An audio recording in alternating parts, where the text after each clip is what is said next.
Voilà, on va essayer de finir ce soir Sefer Shmuel. Donc, après Sefer Shmuel, j'avais envie d'étudier Sefer Melachim, dans l'ordre, hein.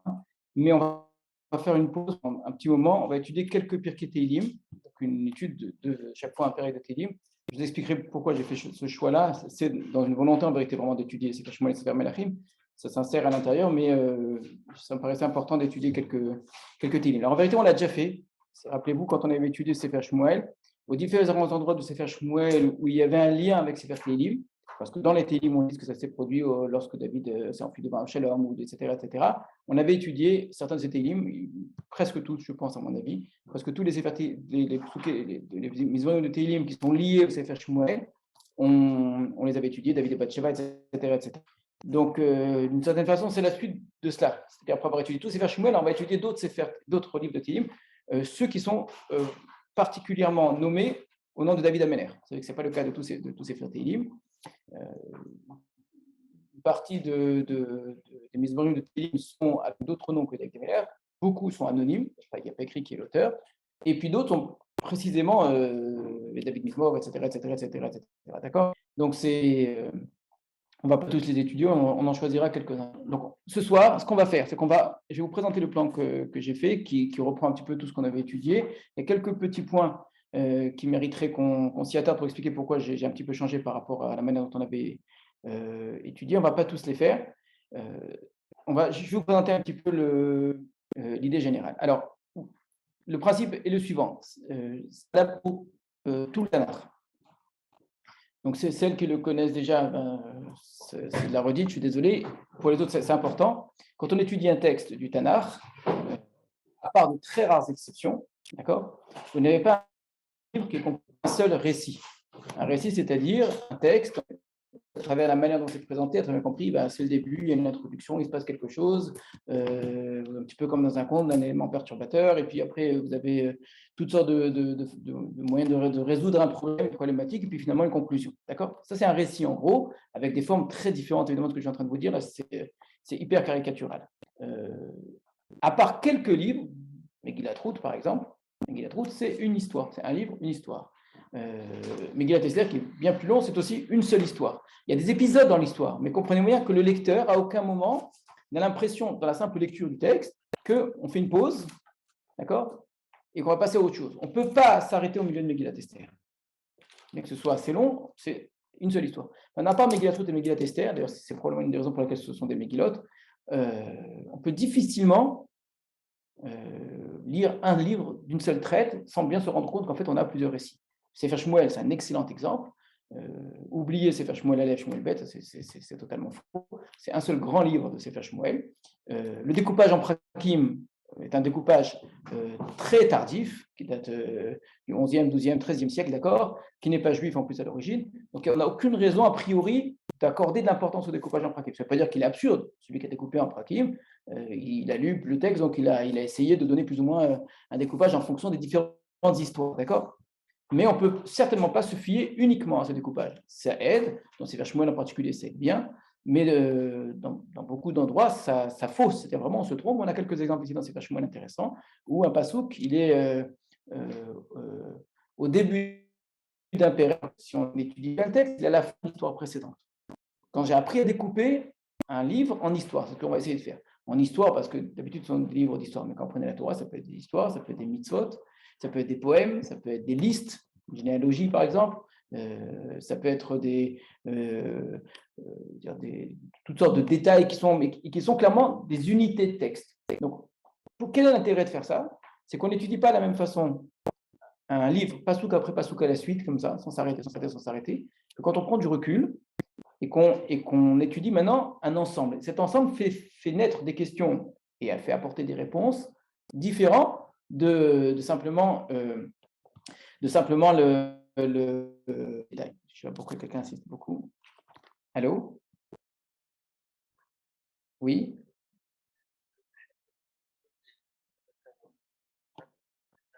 Ah, non. Le cours en présent, c'est pour les hommes, c'est uniquement sur Zoom.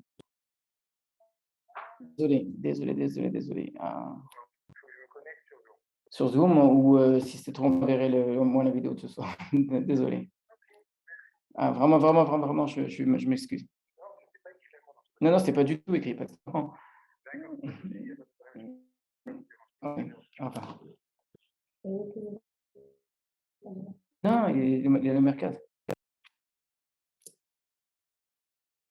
Bon, on y va.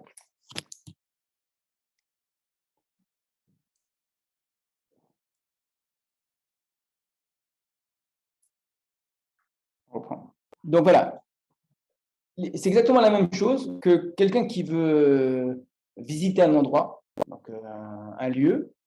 Il va pas regarder de la même façon chaque petit centimètre carré comme si c'était un centimètre carré par centimètre carré. Il va prendre un peu de recul, par contre que là, il y a une colline, là, il y a une vallée, etc., etc. Là, il y a un fleuve qui passe au milieu. Et la façon qu'il a d'observer la géographie, ensuite la manière va changer complètement évidemment son regard. C'est quelque chose ici qui, lorsque je sais prendre du recul avec un texte, je me rends compte que le texte est composé de différents éléments. C'est juste une question, on va dire, euh, vraiment une question de fond, c'est qu'il y a certaines problématiques, certaines questions qui disparaissent complètement, ce sont de fausses questions, tout simplement. J'ai pris le recul en compte qu'en fait, cette question n'existe pas, grâce à ce découpage-là, ou à l'inverse, il y a d'autres questions nouvelles qui apparaissent. Et c'est des questions nouvelles, elles citent d'autres réponses qui sont souvent très intéressantes. Ça n'enlève rien à l'étude de texte, je suis obligé de passer passouk après passouk, je n'ai pas le choix. Mais une fois qu'on a fait cette de compréhension de texte, de compréhension de la traduction, etc., on prend du recul. C'est une première chose. Deuxième chose, c'est une méthode qui ne se veut que pshat, c'est-à-dire, c'est quoi la définition du pshat? On va voir si j'ai réussi à faire passer le message. La définition du pshat, je ne sais pas le sens simple. Non, ce n'est pas Rachid du tout. Bien que Rachid prétende faire du pshat. Oui, c'est pas Rachid. C'est pas moi qui le dis, son petit-fils Rashbam dit que son grand-père n'a pas du tout fait du pshat. Et c'est pour ça que je dis c'est important de donner une définition avant de donner un nom. Rachid, Nechama Leovitch l'explique très bien, pose des questions qui sont que des questions de pshat. Donc, sa démarche de pshat dans les questions, ses réponses volontairement, c'est volontaire, c'est un choix de sa part, c'est de faire le choix dans ce que les Chachamim m'ont dit avant lui. C'est exceptionnel, hein, c'est très très profond comme idée. Il choisit, alors qu'il pourrait très bien apporter des réponses personnelles, expliquer comme Rashbam, comme Ibn Ezra. Jamais Rachid ne propose une explication. Quand il donne quelque chose de personnel, c'est pour de la traduction. Mais donner une question de fond, Rachid va répondre en regardant tous les midrashim. Et dans les midrashim, il a tout en tête, ce qui est incroyable, incroyable, hein, de la Gemara, le chapitre, tous les midrashim qui existent. Et il va faire un choix des midrashim selon ce qui paraît le plus pshat, le plus proche du texte. C'est vrai que, et il va réécrire le midrash en plus. C'est vrai que le travail de Rachid, c'est extraordinaire. Mais Rachid, c'est pas son commentaire propre. C'est chaque fois, et d'ailleurs, si vous étudiez Rachid, il faudrait à chaque fois dire quelle est la question de Rachid, etc. Mais où est-ce qu'il a pris cette réponse? Et là, vous avez une étude extraordinaire, parce que si vous allez chercher, vous allez pourquoi est-ce qu'il n'a pas repris les mêmes mots que le Midrash? Et puis pourquoi il n'a pas choisi tel autre Midrash? Ça, c'est une vraie étude de Rachid. Mais ça, c'est pas du pshat. Pourquoi c'est pas du pshat? Parce que la définition du pshat, c'est quoi? Logique, non. Parce qu'il y a des choses qui ont, ont une tendance à vouloir rationaliser le texte. Et dès que quelque chose n'est pas très rationnel, donc il dit c'est pas du. Si le texte, dans son sens, il est complètement irrationnel, le pshat, c'est qu'il soit irrationnel. D'accord? Pourtant, c'est intéressant de voir que très souvent, c'est vrai, les midrashim vont avoir une tendance à l'irrationnel, à rajouter des choses extraordinaires qu'on n'a pas dans le bras de la fille de Paro. Rachid lui-même le dit, c'est pas le pshat, c'est du midrash. Donc quelqu'un qui veut dire que le bras de la fille de Paro s'est allongé, qu'il le sache, Rachid lui-même lui dit, ça c'est pas le pshat du texte. D'accord? Mais donc, voilà, c'est pour ça. Logique, alors logique par rapport à quoi? Il y a une logique, c'est clair. Alors, mais qu'est-ce qu'on appelle logique ici? Premier degré. Il faut expliquer l'expression premier degré. J'entends, c'est vrai. Alors, au premier degré, au sens français du terme, c'est pas juste. Quand on dit Hachem a envoyé sa main à Israël, au premier degré, il a envoyé sa main. Personne, tout le monde dit que c'est même au chat, c'est au second degré qu'il faut le prendre. Donc, c'est pas du premier degré. Donc, de savoir lire les choses au second degré, ça fait partie aussi du pshat. Alors, la définition du pshat, écoutez bien, c'est que chaque fois que j'essaie de comprendre un texte, je ne comprends le texte que par lui-même. Et donc, il faut utiliser la logique pour ça, effectivement. C'est-à-dire que je ne fais jamais intervenir un élément extérieur au texte. Le texte, il n'est pas nécessairement 2-3 psukim autour. Ça peut être un livre entier. Ça peut être dans un autre livre, parfois du Tanakh. Mais le pshat se refuse à considérer que pour que je puisse, et c'est en ça que je pense, on peut entendre le terme logique, On considère que quelqu'un qui vous écrit un livre, d'accord, que ce soit Moshe Rabbeinu qui écrit, qu'Hachem le dicte, ou que ce soit Yoshua, ou que ce soit Shmuel, etc., il n'écrit pas un livre dans son sens premier, avec l'idée que pour que vous puissiez comprendre le livre, vous avez besoin de Torah Sheba'al Peh. Que quelqu'un qui a un rave qui vous explique, que sans ce rave, vous ne pouvez pas comprendre le livre. Qu'un texte, il serait obscur, il serait incompréhensible sans l'explication à côté. D'accord? L'idée du pshat, c'est de dire un texte a été écrit pour être compris tel quel. Et donc, je ne vais pas utiliser l'élément extérieur. Donc, si j'ai une question, la réponse, ça doit être dans. Parfois, j'arrivais à me dire, j'ai pas de réponse. C'est pas arrivé. Parfois, j'ai des questions très difficiles où vraiment, j'ai pas de réponse. Mais c'est pas pour autant que je cite un midrash. C'est pas obligatoirement lui-même, c'est-à-dire ça peut être. Ça peut être dans différents autres endroits. Mais généralement, si on va trop loin, c'est déjà une façon un peu s'éloigner du chat. L'idée, c'est que vous avez tous les éléments devant vous. D'accord? Et vous n'allez pas changer le sens des mots. D'accord? Soit pas changer parce que vous avez une question, et pas changer aussi parce que c'est une certaine conception préétablie. J'ai une sorte d'idée préconçue sur un personnage, et voilà que le personnage fait quelque chose. Donc, Midrash va atténuer le personnage, ou l'inverse. Un personnage qui n'a rien fait de très grave dans le chat, mais le Midrash, lui, par contre, va le charger énormément. D'accord? Le personnage de Esav dans le Midrash, il est beaucoup plus dur que le personnage de Esav dans le texte de la Torah même. C'est grâce à la logique humaine. Le mot logique va être utilisé, mais pas, il ne faut pas utiliser que la logique. Il faut utiliser l'idée première, c'est on utilise un texte que par lui-même. Et pour ça, évidemment, il faut lire, il faut se poser des questions, il faut avoir la forme de comparer, etc., etc. D'accord? David Ameller, l'histoire de David Ameller et Bathsheba, vous lisez dans le texte qui est écrit en toutes lettres, clair, ce n'est pas des mots obscurs, ce n'est pas compliqué. On n'est pas face à un texte qui est tordu, comprenez? On n'est pas face à un texte qui est mystérieux. On a un texte qui est très clair et qui est au contraire d'une trop grande clarté même. C'est une vraie question ça. Pourquoi est-ce qu'il est si cru? D'accord? Le Midrash vient et dit non, non, que la mère chez David Rata et Noël Atoé. Celui qui dit que David a fauté, il ne fait que se tromper. C'est pas moi qui le dis, c'est le texte qui le dit. D'accord? Donc le texte dit, David Ameller le dit, Nathan le lui dit. Enfin, c'est quelqu'un qui lira le pshat ne va jamais dire David n'a pas fauté. C'est pas possible le pshat. D'accord? Ça ne veut pas dire que le Midrash n'a pas sa place. Je ne suis pas en train d'enlever la valeur du Midrash, certainement pas. Je dis c'est deux études différentes. On n'étudie pas l'un comme on étudie l'autre. D'accord? C'est vrai pour plein d'autres exemples comme cela. D'accord? L'histoire de Myriam qui a parlé de son frère Moshe, etc. Quasiment tout le monde, je dis vraiment quasi 90% des gens qui étudient le texte, n'étudient que du Midrash. En réalité, je ne dis pas le fait. Étudier le pshat, c'est oser lire exactement ce qui est écrit et rien d'autre. Non, c'est pas ça suffisant. C'est suffisant pour étudier du pshat. Est-ce que c'est suffisant d'étudier que du pshat? Non. On sort. Qu'est-ce que la Torah avait voulu me dire autre chose que ce qu'elle a dit? Elle m'aurait dit autre chose. C'est une forme d'honnêteté par rapport au texte de la Torah. Si la Torah voulait vraiment me dire que Moshe a renvoyé Tzipora, d'accord? C'est ça qu'elle veut me dire. Pourquoi elle me dit autre chose à la place? Pourquoi la Torah utiliserait un langage qui serait le contraire de ce qu'elle veut? Midrash, quand vous étudiez un Midrash, posez-vous la question, très bien, j'ai lu le Midrash, pourquoi la Torah ne l'a pas dit alors? On sait qu'elle est Remez par la Torah. Oui, Remez, ça veut dire qu'un niveau, c'est le Pshat, maintenant, un autre niveau, c'est le Remez, un autre niveau, c'est le Drash, un autre niveau, c'est le Sod. Vous avez entièrement raison. Mais il ne faut pas prendre le Pshat pour le Remez pour le Drash pour le Sod.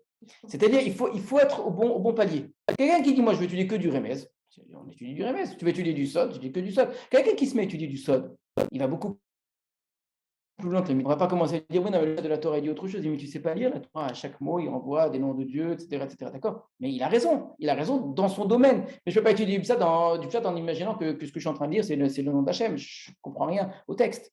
Ça ne m'aide pas à comprendre le texte. Donc, je ne suis pas en train de passer les autres lectures. Mais, par contre, et c'est ça qui est important, je ne veux pas que les autres lectures effacent le pshat dans l'autre sens. Parce que autant les gens ne supportent pas quand on dit, mais d'accord, Midrash, il a dit ça. C'est vrai, mais le pshat, il a dit ça aussi. Et ce qui se passe, c'est que le Midrash se substitue au pshat à chaque fois. Il prend la place du pshat.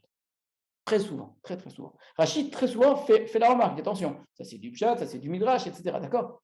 Mais malgré tout, ce que lui appelle pshat, c'est pas ni ce que les Ibn Ezra appellent pshat, ni ce que Rashbam appelle pshat, ni ce que Sforno appelle pshat, ni ce que la Brabanel appelle pshat, qui eux sont une lecture où je pars d'un principe que tout se trouve dans le texte, que je n'ai pas besoin de Torah pour comprendre le texte. Et quand on gère le fait de les nuances, Ah oui, pas parfois, très souvent. Très, très, très souvent. C'est toute la richesse de la Torah, ça. C'est étudié à chaque fois, mais c'est toute la richesse de la Torah, bien sûr. Mais les contradictions, elles sont même à l'intérieur même du Pshat. Dans Sefer Vaikra, ce qui est écrit, c'est pas obligatoire ce qui est dans Sefer Devarim. D'accord? Ça, c'est interne au Pshat. Le Midrash, lui, va essayer justement d'arrondir, de dire que c'est la même histoire, etc., etc. Mais le Pshat lui-même, il va créer des contradictions fortes. Donc, mais l'étude de la Torah, elle est faite de plein de confrontations à la contradiction. D'accord? Depuis Bereshit, c'est comme ça. Donc, voilà pour ce qu'on appelle Pshat. Maintenant, dans ce qui s'appelle Pshat, justement, parce que c'est du Pshat, alors je fais attention au sens des mots, je fais attention au sens des verbes, je fais attention à la syntaxe, etc., etc. Et je fais attention au fait qu'effectivement, il y a des groupes de textes. Ça, je vois bien que là, j'ai une grande histoire. Par exemple, vous connaissez Sefer Bereshit, le découpage en prakim, je vous ai dit, c'est un découpage totalement faux. Le découpage en sidrote, il est complètement artificiel. Il n'y a pas de raison de découper Sefer Bereshit à la fin de Parashat Bereshit, à la fin de Parashat. Pourquoi est-ce qu'on a découpé comme ça?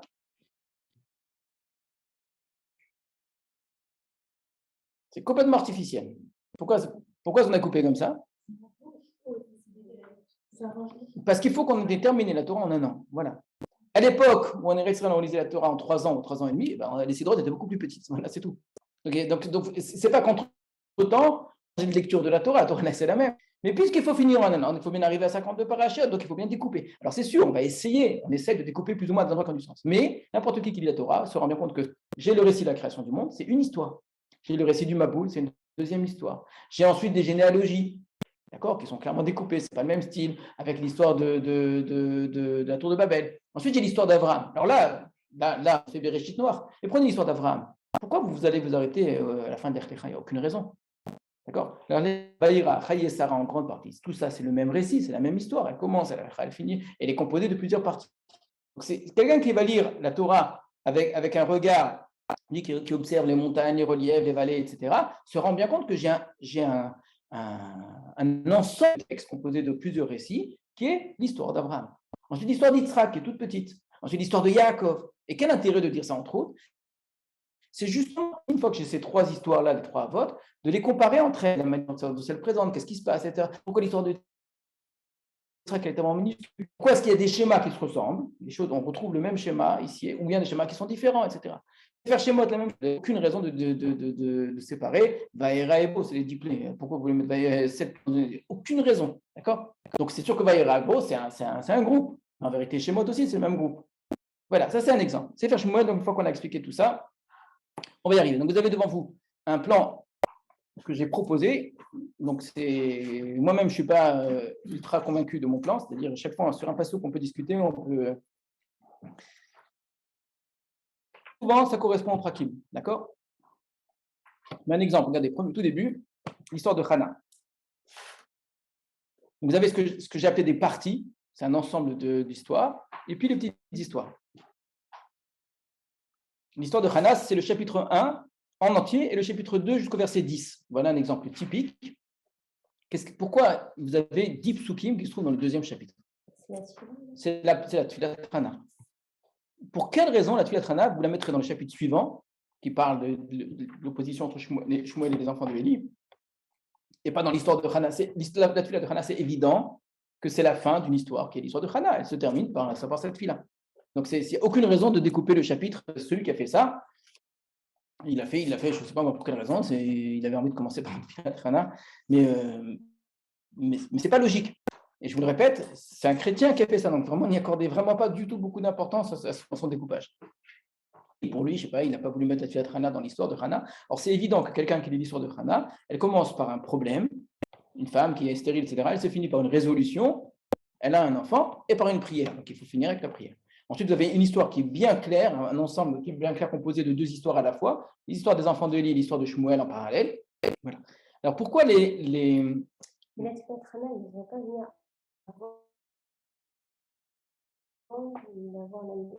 d'obtenir. Autre fila. Il y a 2 tfilotes de Hana. Il y a celle qu'elle a prononcée pour avoir un enfant, qui est toute petite, et il y a Vatit Palel Hana Vatomar, ça s'appelle aussi tfila, qui est le remerciement qu'elle fait à la fin. C'est de ça dont on parle ici. Alors, pourquoi les lignes sont de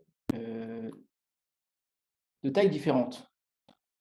Regardez dans le tableau que je vous ai fait. La première colonne. Voilà, exactement. Non, C'est le nombre de versets. Vous avez 38 psukim pour la première histoire, 47 psukim pour l'histoire suivante. Dans la première histoire et la deuxième histoire sont très différentes. Une fois que Shmuel est né, il se retrouve opposé aux enfants de Élie, d'accord? Ensuite, la défaite contre les Pélishtim, c'est la fin du début de l'histoire de Élie. Donc tout ça, c'est un ensemble. C'est pour ça que j'ai appelé tout ça, c'est une seule et même partie. C'est une partie que j'ai appelée de Élie à Shmuel. Comment on passe de l'un à l'autre? Et donc, c'est un tout. Je n'ai pas fait le calcul, mais il faudrait calculer 38 plus 47 plus 22 plus 39 plus 17, et vous avez un ensemble. D'accord? C'est pour ça que j'ai changé de page. Pour que vous ayez cet ensemble-là. Une fois que les éléments dans le texte qui montrent très bien que l'histoire de Shmuel est terminée, non, de Shmuel est terminée. Dans le texte, on dit que Shmuel, il a été chauffette sur Israël, etc. Et le texte termine par une sorte de conclusion. Voilà, Shmuel a été chauffette. C'est fini. On va passer à une autre histoire. Les qui veulent un roi et qui vont Shmuel, etc., etc. C'est une autre histoire. Donc ça, c'est la deuxième partie. Donc, vous pouvez même comparer la taille des parties entre elles. Alors, avant de continuer, si je vous demande, pour celles qui ont étudié Sefer Shmuel, quelle est l'histoire la plus longue de Sefer Shmuel? C'est-à-dire, pas un ensemble d'histoires, vraiment une histoire où je ne vais pas m'arrêter au milieu. Regardez pas. Hein. Non, justement, l'intérêt, c'est ça. L'intérêt, c'est justement ça. L'histoire la plus longue, moi, je peux dire stop, je m'arrête parce qu'une chose, elle entraîne une autre, qui entraîne une autre, qui entraîne une autre, qui entraîne une autre, et donc, je n'ai pas d'élément ici qui vient. C'est la guerre. Non, de loin, elle n'est vraiment pas la plus longue. Elle est là, on la voit, elle fait partie d'une petite histoire qui est la défaite contre les Pélishtim. 22 psukim, c'est pour. 22 psukim, c'est à peu près la taille moyenne des histoires de Sefer Shmuel. 22, 23, 24, 25, vous verrez. Donc, regardez pas.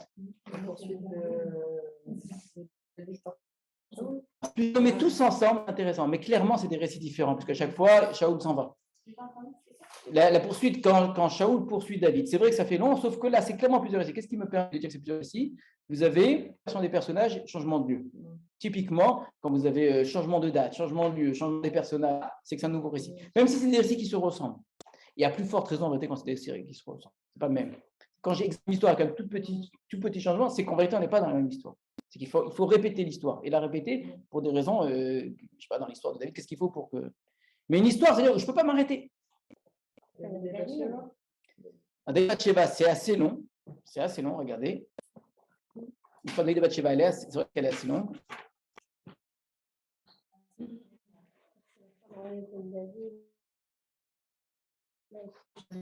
C'est David et Absalom. Comment est-ce qu'il risque de perdre la royauté de David à cause de son fils?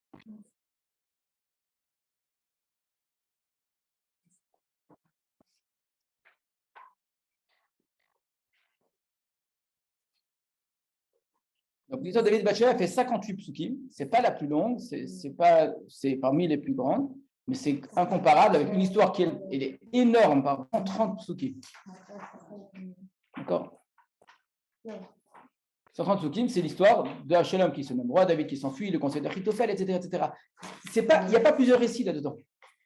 C'est énorme, 130. C'est pas que par rapport à Sefer Shmuel, par rapport à tous les livres du Tanakh, c'est excellent des histoires qui soient aussi longues. C'est une partie grande. J'ai pas dit là, j'ai dit l'histoire la plus grande. L'histoire la plus grande. L'histoire de la rivalité de David et Shaoul, elle est faite de plein d'histoires et qui rend. Alors voilà un exemple type. Alors on peut ne pas être d'accord avec ce que je vais vous dire maintenant. Moi, pour moi, rivalité entre Shaoul et David, c'est toute une unité.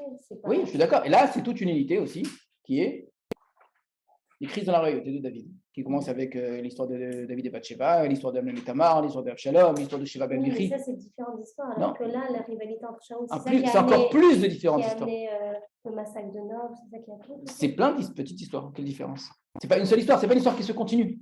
On a terminé ça, on passe à une autre, qui sont toujours dans la rivalité. Mais c'est chaque fois, tu n'as pas besoin de lire la précédente pour lire la suivante. Hein.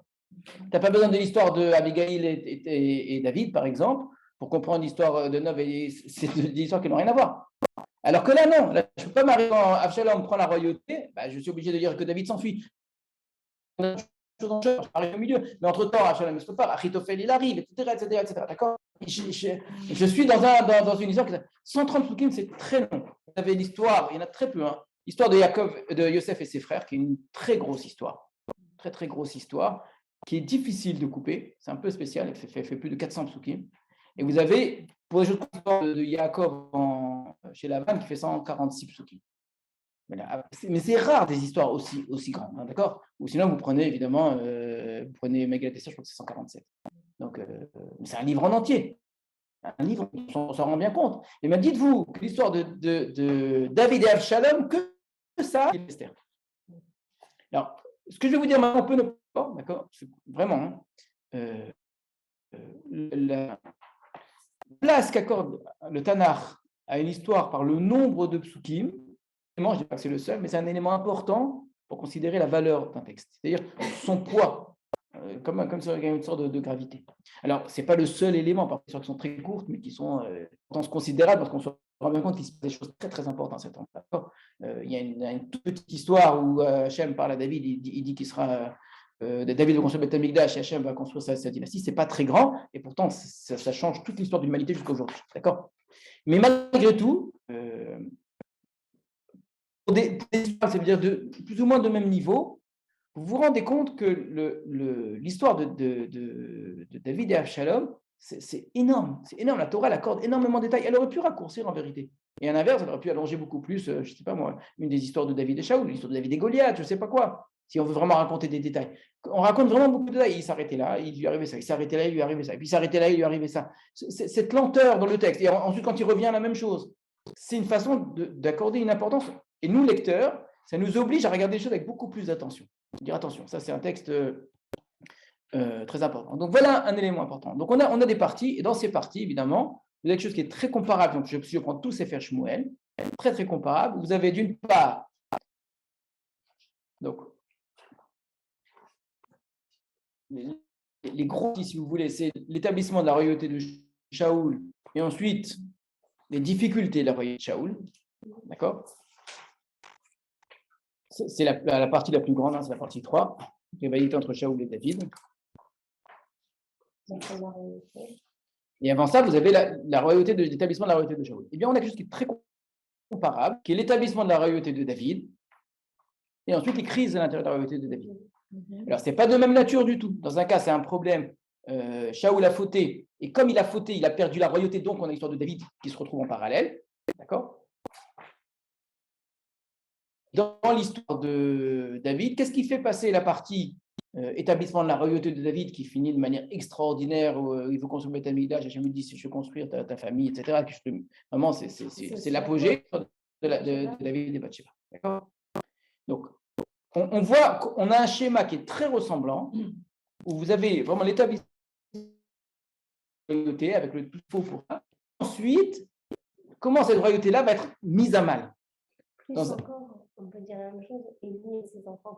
On l'avait déjà montré, mais en taille, ça on avait déjà montré cela, mais en taille, on n'a pas un récit de l'établissement et un récit très long de la crise. Dans l'histoire de Élie, on n'a pas l'histoire de Élie qui est racontée. Dans l'histoire de Shmuel, on a très peu de choses à part une guerre de Shmuel, d'accord? On retrouve le même schéma qui est de la tefila de Hana. La tefila de Hana, je vous ai dit, c'est la clé d'entrée dans tous ces Sefer Shmuel. La tefila de Hana qui dit ceux qui sont en bas finissent en haut, etc., c'est tous ces Sefer Shmuel, ça c'est clair. Mais là, je vais plus loin. Je suis en train de dire qu'on a une sorte de schéma qui reprend exactement la même idée, l'établissement d'une royauté et comment cette royauté finalement va être mise à mal. La différence, elle est énorme, c'est que dans un cas, ça finit par la mort du roi et par la fin de cette royauté. D'accord? Dans l'autre cas, David ne meurt pas dans la fin de Sefer Shmuel et la royauté, il la garde. D'accord? Donc, malgré la crise, on n'a pas une fin terrible, on n'a pas un abandon, on n'a pas un rejet, etc. D'accord? Et ça, évidemment, ça pose problème. Le passage de l'un à l'autre, c'est toujours lié à une faute. D'accord? Donc, ce qu'il faut, c'est comparer les fautes. Donc, quelle est la faute de Shaoul qui fait qu'après cela, il ne peut plus être roi? Et même s'il l'est encore, en tout cas, il ne pourra pas avoir une dynastie après lui. Il y a une colère d'Hachem qui est terrible, d'accord? Alors que pour David, non. David, ça ne veut pas dire qu'Akadosh Baruch Hu lui pardonne. On peut pas comprendre autrement tous les malheurs qui vont lui arriver après que la suite de sa faute. Donc, c'est clair qu'il revit cette fuite, rappelez-vous, devant Shaoul, et la revit par rapport à Absalom, son fils. Il se retrouve dans la même situation, à fuir, comme il le faisait avant, avec l'idée que la royauté est évidente, tu risquerais de la perdre, tu mériterais de la perdre, de toute façon, finalement, il la perd. D'accord? Alors, très rapidement, on avait expliqué pourquoi la royauté de Shaoul se maintient alors que celle de David tombe. Pas dans l'inverse, pourquoi celle de Shaoul tombe alors que celle de David se maintient. Parce que c'est contre Hachem pour les fauter, Shaoul, alors que David. Alors, il y a l'idée de reconnaître tout de suite sa faute, c'est clair, mais est-ce que ça, c'est suffisant? Non, c'est parce que c'est contre Hachem. Alors, David dit l'inverse. Quand, dans Tfilal et David, dans Télim, il dit qu'il est Chalevadecha Hatati. C'est seulement contre toi que j'ai fauté, c'est amusant. Alors qu'en fait, tu as raison. Tu as entièrement raison. Tu as raison. Alors que Shaoul, il a enfreint l'ordre d'Hachem. Clairement, le problème de Shaoul, c'est un problème, et c'est ce qu'on va regarder ce soir, C'est ce qu'il va lui dire. c'est un problème de concevoir la place d'un roi devant Dieu. Donc, c'est un problème sur le fond de ce qu'est la royauté. D'accord? Donc, il ne perd pas la royauté parce qu'il punit, simplement. Tu n'es pas gentil, tu auras. C'est pas ça.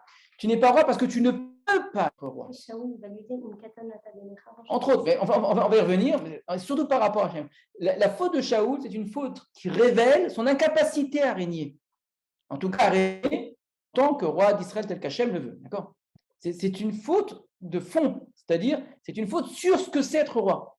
David, pas ça. C'est un abus, c'est tout ce qui ne va pas, mais il n'a pas fauté dans sa royauté. Il n'a pas mal géré le peuple d'Israël, il n'a pas mal régné, d'accord? C'est ça la problématique de la différence très importante. Alors, comme il a fauté, alors il va subir les conséquences de sa faute, parce que du coup, il ne peut pas lui donner comme ça, comme si de rien n'était. Donc, l'histoire d'Adam et Tamar, l'histoire etc., l'histoire de Shabbat Ben Bichri, jusqu'à la fin de Sefer Shmuel, on vit dans une souffrance très grande de David. Ce n'est pas facile pour lui, mais sa royauté, elle est maintenue parce que, et c'est dur à entendre, c'est un bon roi. Il n'y a pas meilleur que lui. En tant que roi, oui. Alors, il y a un truc qu'il faut expliquer. Et encore, c'est très complexe, l'explication sur David et Bathsheba. En tout cas, c'est une problématique de la personne, ce n'est pas une problématique du roi. On avait vu ça au départ. Je vous avais dit, même dans la comparaison, si vous comparez à chaque fois la manière, ce qui arrive à Shaoul, ce qui arrive à David, comment Shaoul devient roi, comment David devient roi. Shaoul, il est perdu, il cherche les ânesse, etc. La royauté n'est pas attendu. C'est lui qui va vers Shmuel. C'est pas Shmuel qui va vers lui, d'accord? Et c'est uniquement parce que le peuple a demandé, exactement. Et une fois que Shmuel lui dit que tu vas être roi, sa royauté, pour s'imposer, elle a besoin d'une onction. Elle a besoin de signes. Elle a besoin qu'il soit nommé devant tout le peuple. Elle a besoin d'une guerre qu'il va gagner. Tant qu'il n'arrive pas à tout ça, donc c'est différents aspects de la royauté. Et quand, par exemple, au départ, il dit tu vas devenir roi, il écrit que tu vas te mettre à prophétiser, tu vas te transformer, tu vas devenir un autre homme. Ça veut dire que devenir un autre homme, si tu es Shaoul, tu n'es pas, si tu es roi, tu n'es pas Shaoul. Alors que David, c'est pas lui vers le Navi, c'est le Navi qui va vers lui. C'est le Navi qui se trompe, qui n'a pas compris. Mais en fait, il est roi. C'est lui et tout. Il attend rien. Pas. Pourquoi tu me dis je suis un tout petit parmi une tribu d'Israël qui est tout petite et que David n'est pas modèle. C'est lui. Il est dans son être le roi d'Israël. Alors, il y a un problème, et ce problème est très grave, d'accord? Mais ce n'est pas un problème qui remet en question la royauté de David. Parce que ce n'est pas un problème sur la royauté de David. Voilà. Alors, encore un tout petit point technique, et puis on va étudier un morceau quand même ce soir. Regardez tout à la fin, le page entre autres, il va nous permettre de résoudre énormément de faux problèmes. Un exemple type de faux problèmes qu'on se pose quand on lit le texte. La dernière partie, j'ai appelé ça annexe au livre de Shmuel. Oser appeler ça annexe, c'est déjà un choix d'interprétation. D'accord? Quelqu'un qui lit Sefer Shmuel dans l'ordre, il lit les histoires les unes après les autres, et il a l'impression que les histoires se passent les unes après les autres. D'accord? Quelqu'un qui fait attention au style, à la manière dont on étudie, qui justement arrive à voir que le texte est formé différemment du texte précédent, etc., et qui pose des problèmes de fond, eh bien, il se rend compte que c'est vrai pour Sefer Shmuel, c'est vrai pour Sefer Shoftim, et c'est vrai pour d'autres livres du Tanakh aussi, qu'à la fin de ce livre-là, on a des chapitres, on a des textes qui sont des textes que j'ai placés à la fin. Ça ne veut pas dire qu'ils se sont produits à la fin. Ça n'a rien à voir avec ça. C'est que je ne voulais pas te raconter ces histoires-là au milieu. Alors, je te les ai racontées à la fin. Alors, c'est vrai pour la fin d'un livre, mais parfois, c'est vrai à l'intérieur même d'un livre. À l'intérieur même d'un livre, à la fin d'un certain groupe de textes, de rajouter un dernier texte qui raconte une histoire qui s'était passée avant. Dans la Torah, il y a plein d'exemples comme ça. C'est hyper courant. C'est ce fameux principe que les Chachamim nous disent, En mukdam u'meuchar b'Torah. Sauf qu'on ne peut pas l'utiliser tout bout de champ. Il faut que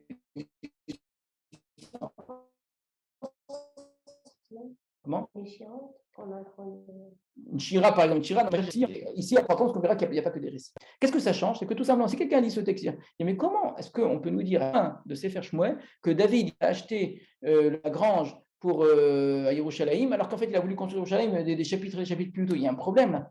Tout simplement, c'est que ce récit-là, c'est un récit à part qu'on n'a pas voulu placer à l'intérieur du Sefer, on a voulu placer à la fin. Il y a des explications pourquoi, évidemment, d'accord? Et c'est vrai pour plein d'autres choses. Qu'est-ce qu'on a? Regardez bien. Vous avez 6 textes de tailles différentes. Mais ce pas de tailles différentes, mais de styles complètement différents les uns des autres et du reste du Sefer Shmuel. Vous avez le premier récit, la famine et la mort des descendants de Shaoul. Là aussi, comment est-ce qu'on arrive à la fin de l'histoire de David après son histoire avec Absalom, où David est quasiment mourant, pour aller nous raconter une histoire qui s'est passée? C'est bizarre. Quelqu'un qui a compris qu'on est dans une annexe, a très bien compris que en fait, cette histoire-là, elle s'est passée.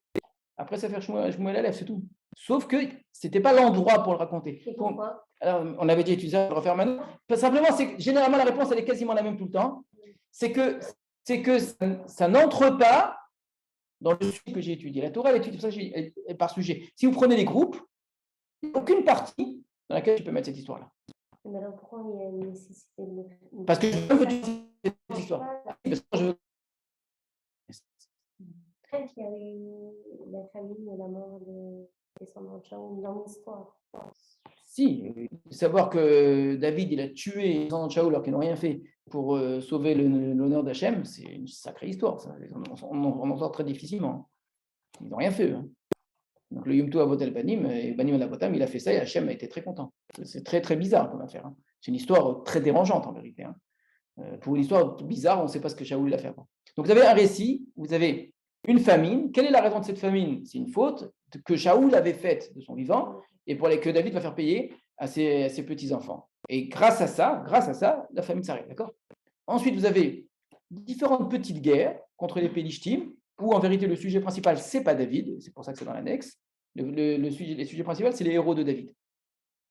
Donc on parle de toutes sortes de géants, il y a eu telle histoire avec tel héros, tel héros, tel héros. Il n'y a pas que David qui était un grand.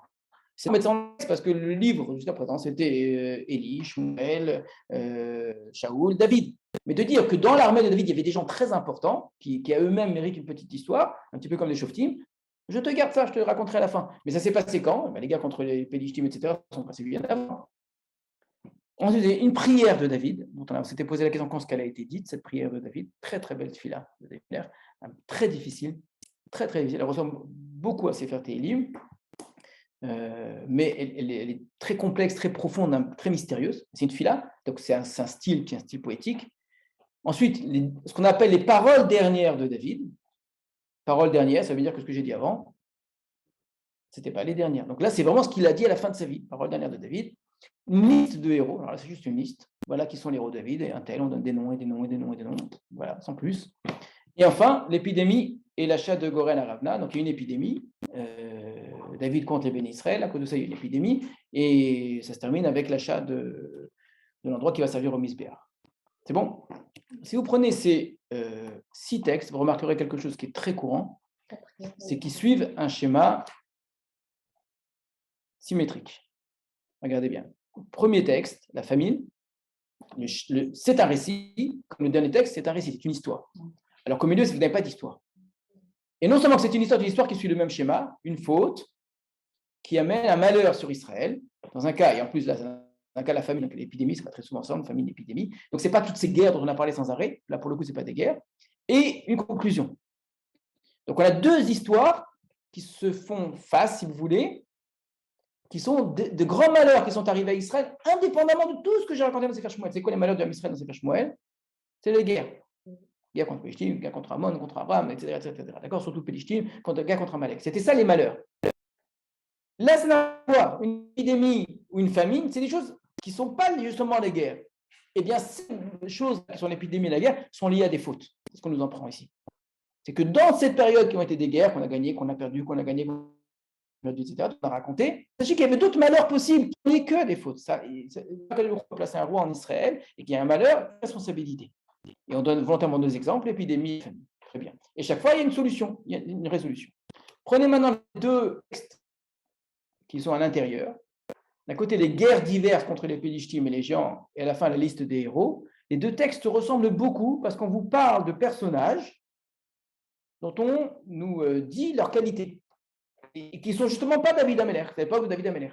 La différence entre ces deux textes, on aurait peut-être même pu les mettre en même temps, tellement ils sont proches, c'est que dans un cas, on raconte des petites histoires sur ces personnages, il a fait ça, pas grand-chose, hein. Alors que là-bas, c'est qu'une liste. D'accord, vous n'avez qu'une liste. Tac, tac, tac, des noms, il n'y a pas d'histoire. Mais le sujet, il est un petit peu le même, c'est qui sont les grands soldats qui ont entouré David. Et maintenant, vous avez les deux textes du milieu qui sont très proches, qui sont une fila de David, et les paroles de David. Cette parole, ce n'est pas une fila, c'est une forme de névoie en vérité. Quelque chose qui est très proche de la névoie. Avec en plus des ressemblances entre les deux textes, il y a des mots qui reviennent, des expressions qui reviennent dans les deux textes.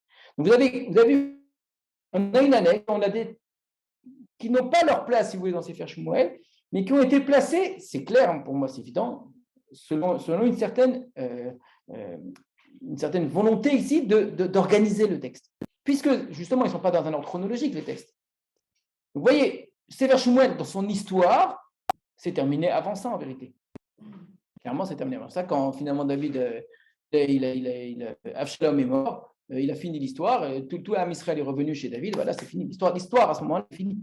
Il n'y a aucune raison ça ne fait plus partie de l'histoire du tout. D'accord. Ça, c'est un point que je voulais vous faire remarquer, où vous voyez même que non seulement il y a une annexe qui est faite, mais l'annexe, elle va être elle va être arrangée, si vous voulez, mise en forme selon un schéma ici qui est un schéma symétrique d'une part, mais surtout que le choix des textes est un choix qui diffère grandement de tout ce qu'on a eu avant. Vous avez dans choses de la poésie et des listes. Et avec ça, vous avez quasiment fait tout le tour. Hein. Donc, dans la poésie, vous avez la poésie et la névoie en plus, de types un petit peu différents. Et c'est des mitzvot, mais c'est normal, on est dans l'art, d'accord? Mais avec ça, vous avez quasiment tout. Très bien. Alors, on va remonter maintenant beaucoup plus haut sur un point qui je trouve un peu difficile. Cette symétrie, ça prouve qu'on est clairement d'abord dans un arrangement du texte. Qu'on est face à un livre qui est écrit dans son histoire et dans lequel on décide à la fin de placer des choses. Et que puisque je suis la seule soit là, c'est juste des questions de rédaction. Ce n'est pas des questions qui sont liées à l'histoire. Donc, puisque ce sont des questions de rédaction, je vais user des moyens qui ne sont que des moyens de rédaction. Et entre autres, utiliser une symétrie. Donc, déjà, ça prouve bien qu'on est dans un morceau du Sefer Shmuel où ce qui dérange, ce n'est pas une histoire qui avance, qui est tout le Sefer Shmuel, ou même si ou là on fait des retours en arrière, choses comme ça, mais on suit une histoire. Là, plus du tout. Là, l'histoire ne nous intéresse pas. On n'est plus dans un récit du tout. Donc, plus que dans un récit, on n'est que dans une façon d'arranger un texte. Déjà, j'arrange un texte, je vais utiliser une forme que je connais très bien, qui est très très courante dans Tanakh, qui est celle de la symétrie. Il y a plus fort là-dedans, c'est qu'ensuite il faut travailler là-dessus, mais ça, on ne le fera pas. C'est qu'il faut comparer justement la première histoire et la dernière histoire. Et ensuite, oui. Mais la symétrie, c'est 14, 7, 51 minutes, 7, 15. La symétrie n'est pas avec le nombre de versets. C'est une symétrie. Non, du tout. Non, c'est pas une symétrie du nombre de versets, c'est une symétrie des sujets et des styles. Oui, mais dans les sujets, tu as une histoire à la fin. Une histoire. Hein? Mais alors, tu as deux au milieu, c'est bizarre. Je ne comprends pas ce que tu dis. Oui, et bien les deux se font face. Tu as la prière de David qui va avec. C'est vraiment la même chose. En plus, elles sont très ressemblantes.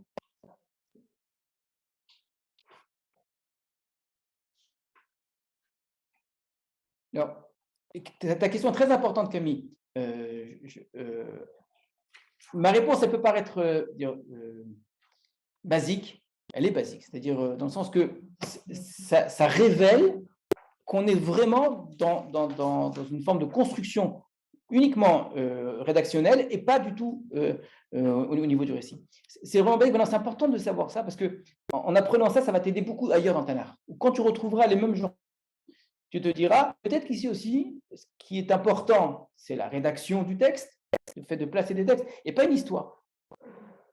Parce que je peux me le permettre, parce que justement, je choisis les textes et les mettre à la fin. Je vais me mettre comme j'ai envie, en fait. Alors que quand je suis une histoire, je ne peux pas faire ça. On avait déjà vu, rappelez-vous, ce genre de choses, quand c'est autour d'un récit. L'histoire, par exemple, de David et Méphibosheth. Qu'est-ce qu'elle fait là, en plein milieu, etc., etc. On avait réussi à l'expliquer, je pense, comme une introduction au récit qui va suivre, parce que dans les récits qui vont suivre, j'ai besoin de ça. Alors qu'en vérité, ce n'est pas passé nécessairement là, mais parce que j'ai un gros récit, mais là, c'est rattaché au récit. Là, c'est rattaché à un récit, donc je peux faire de la symétrie. Maintenant, à part ça, on devrait aller plus loin à condition de supposer autre chose, c'est qu'en fait, on avait encore plein d'autres textes possibles. C'est que si j'ai que ces 6-là et que comme par hasard, je tombe sur 2 récits, 2 listes et de poésie, comme par hasard, alors je vais les organiser comme ça, d'accord? Sauf que, à mon avis, il y avait plein d'autres textes possibles, de Shmuel, etc., de David, etc.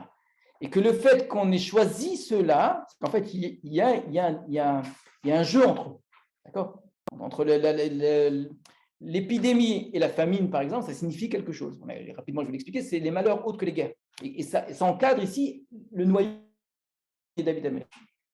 Voilà. Alors, on va remonter beaucoup plus haut. Regardez dans le plan. Dans l'histoire de Shaoul. Je répète, hein, ce découpage, c'est un découpage personnel. Je me suis inspiré des choses qui existaient, il y a des choses sur lesquelles je n'étais pas d'accord.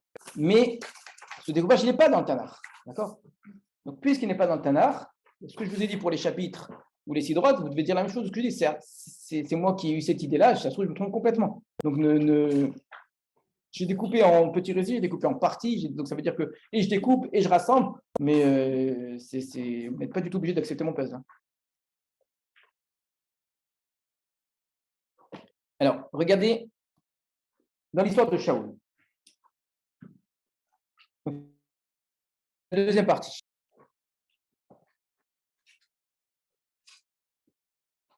J'ai changé sur ce point-là à la fin, justement par rapport à ce qui est écrit dans d'autres plans.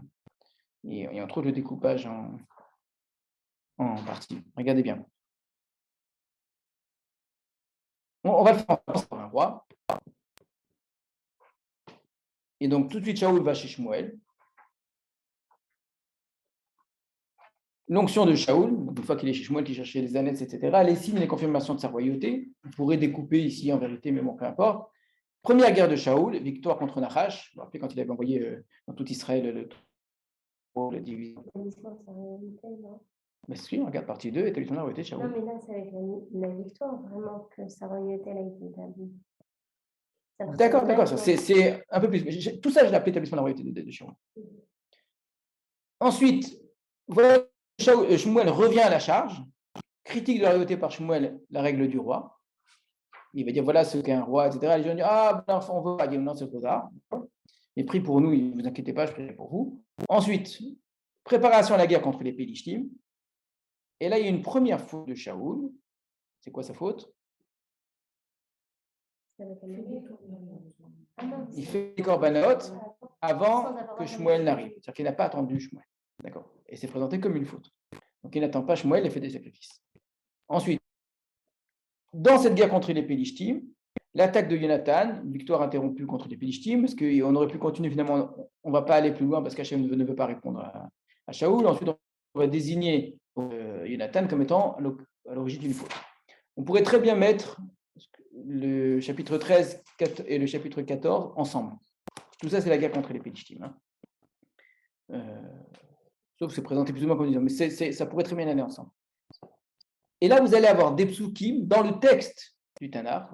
Voilà le genre de psukim qui m'intéresse quand on étudie justement la manière dont on a des groupes qui ont valeur de psukim de conclusion. On va commencer par regarder ces psukim, regarder dans le texte. Donc au chapitre 14, les versets 46 à 52.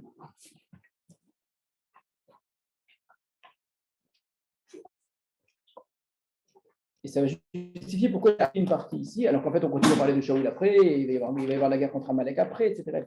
D'accord ?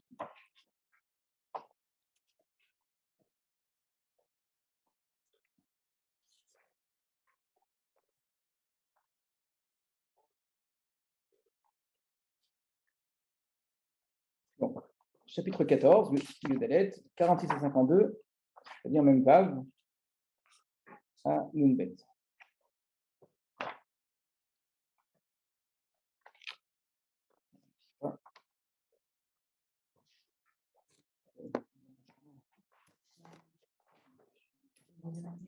Ah, désolé.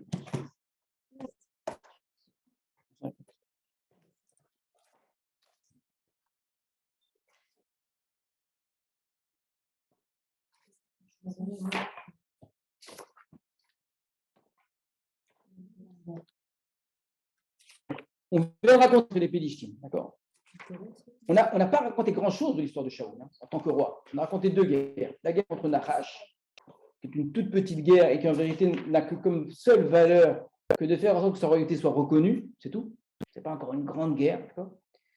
On avait expliqué que dans Sefer Shmuel, on avait montré clairement que le défi à relever, c'est quoi à chaque fois, pour tous les autres, pour tous les chefs, la guerre contre les Pélishtim. Tout le temps les Pélishtim. Et on la gagne ou on la perd, d'accord? Élie, à son époque, il y a eu une guerre contre les Pélishtim avec ses fils qui a été perdue. Shmuel, il y a une guerre contre les Pélishtim qui est gagnée. On ne raconte rien d'autre que Shofet en tant que chef, d'accord? Shmuel en tant que Navi, etc., il y aura autre chose. Mais le Shmuel Shofet, c'est une guerre contre les Pélishtim, mais là-bas aussi, vous avez des versets de conclusion. Pour dire l'histoire de Shmuel, c'est ça, en tant que Shofet. L'histoire de Shaoul, vous avez plusieurs histoires dans l'histoire de Shaoul. Et là aussi, on risque de prendre tout ça comme un tout. Tout ça, c'est l'histoire de Shaoul. Shaoul qui fait la première guerre, Shaoul qui fait la deuxième guerre, Shaoul avec Goliath, Shaoul avec David, etc. Non, le texte ne nous permet pas de lire comme ça. Le texte, clairement, va vous faire une césure. Une toute première guerre qui est juste une façon de mettre en place Shaoul contre Nahash, mais c'est un tout petit truc, ça. Et puis, obligatoirement, le défi à relever, c'est la guerre contre les Pélishtim. Et cette guerre, elle est menée, mais elle est très compliquée, en fait. Il a gagné, il a perdu. Qu'est-ce qui se passe? Alors, de fait, c'était très mal parti. Ils avaient très peu de chances de s'en sortir, tellement ils étaient nombreux, les Pélishtim. Ils ont quand même gagné la guerre, ce qui veut dire qu'Hachem était avec eux. Donc, d'après nos règles qu'on a montrées, si un chef gagne la guerre, ça veut dire que Hachem veut de lui et que voilà, la guerre contre les Pélishtim, c'est le défi. Sauf qu'il faut continuer la guerre, et là, Hachem ne lui répond pas. Ce qui préfigure déjà ce qu'on connaîtra à la fin, qui sera aussi une guerre contre les Pélishtim, où Hachem ne lui répondra pas, il ira voir la nécromancienne. Regardez comment déjà, on sent quelque chose qui va se produire plus tard. Hachem ne lui répond pas, il comprend qu'il y a un problème, il ne va pas courir voir à ce moment-là une Balatov. Il va tirer au sort, ou peut-être par un autre moyen, pour savoir à cause de qui il y a eu le problème. Et là, il reproduit exactement l'histoire exactement. Après la défaite contre Haï, quand Yeshua, la même chose, on a perdu la guerre, donc on a tiré au sort, on est tombé sur Achan. Le texte, volontairement, c'est du copier-coller, ça se ressemble beaucoup, et ça tombe sur Jonathan. Alors, Jonathan aurait dû mourir comme Achan, et le peuple n'a pas laissé mourir Jonathan, alors que Shaoul était prêt à le faire mourir. Donc cette guerre contre les Pélishtim, elle nous laisse un goût amer. Parce que de fait, on a réussi à repousser ces envahisseurs qui étaient très puissants alors qu'on n'avait pas d'armée. Donc c'est miraculeux. Mais en même temps, on n'a pas pu aller plus loin alors qu'on aurait dû aller plus loin, on aurait voulu aller plus loin. Et puis, il y a cette histoire de Jonathan à la fin. Et c'est à ce moment-là que vous avez les versets que vous allez voir maintenant. Ya'al Shaoul Macharé Pélishtim. Et Shaoul est monté, alors, traduction des mots d'amour, est monté de derrière. C'est de quoi monter de derrière, les Pélishtim? Il est monté de derrière. Les Pélishtim alors que les Pélishtim sont allés à leur place. Monté de derrière, c'est qu'il a cessé de les poursuivre. Il était en train de les poursuivre, il était derrière. Et il aurait aimé le faire. Il est monté de cela, ça veut dire, dans le sens que je n'ai pas perdu, mais je n'ai pas gagné autant que je voulais. Donc, ils quittent l'endroit et eux retournent à leur place. Si la guerre avait été jusqu'au bout, pour la première fois, on serait allé chez les Pélishtim, faire la guerre contre les Pélishtim. Et on aurait gagné probablement. Ça aurait été extraordinaire, ça aurait fait Shaoul un très, très, très, très grand roi. Parce que le défi des Pélishtim, c'est le défi à relever depuis le départ. Jusqu'à présent, on arrivait, quand on gagnait la guerre, à les repousser, mais c'est tout. Jamais, jamais, jamais on est allé attaquer les Pélishtim. Le seul qui est allé attaquer les Pélishtim, chez eux, non, plus tard, je parle jusqu'à présent, David, oui, David. Chez eux, non, c'est une avant-garde des Pélishtim chez les Israël. Qui l'a fait aller attaquer. C'est Shimshon. Mais ce n'est pas des guerres. C'est des petites attaques ici ou là, etc. Mais bon, ça, c'est que Shimshon est spécial. Shimshon, lui, va chez eux, leur faire du mal chez eux, et encore, pour des raisons personnelles, ce n'est pas des guerres de peuple à peuple, il n'y a personne qui combat avec lui. Donc, c'est le seul qui ose. Shaoul aurait voulu, finalement, ça s'arrête. Donc, Ya'al me'achare Pélishtim, et là, regardez bien le texte. Vous allez voir comment est-ce qu'on ne peut pas lire les versets qui suivent de manière purement linéaire, c'est-à-dire comme si c'est la suite du récit. Je t'ai raconté ça. Les bénis Israël voulaient un roi. Donc Shmuel leur a dit non, c'est pas bien. Hachem a dit oui, donne-leur quand même un roi. Donc ensuite, on leur a donné Shaoul. Shaoul, il a fait la guerre contre Nahash. Ensuite, je lis. Et maintenant, j'arrive au verset suivant.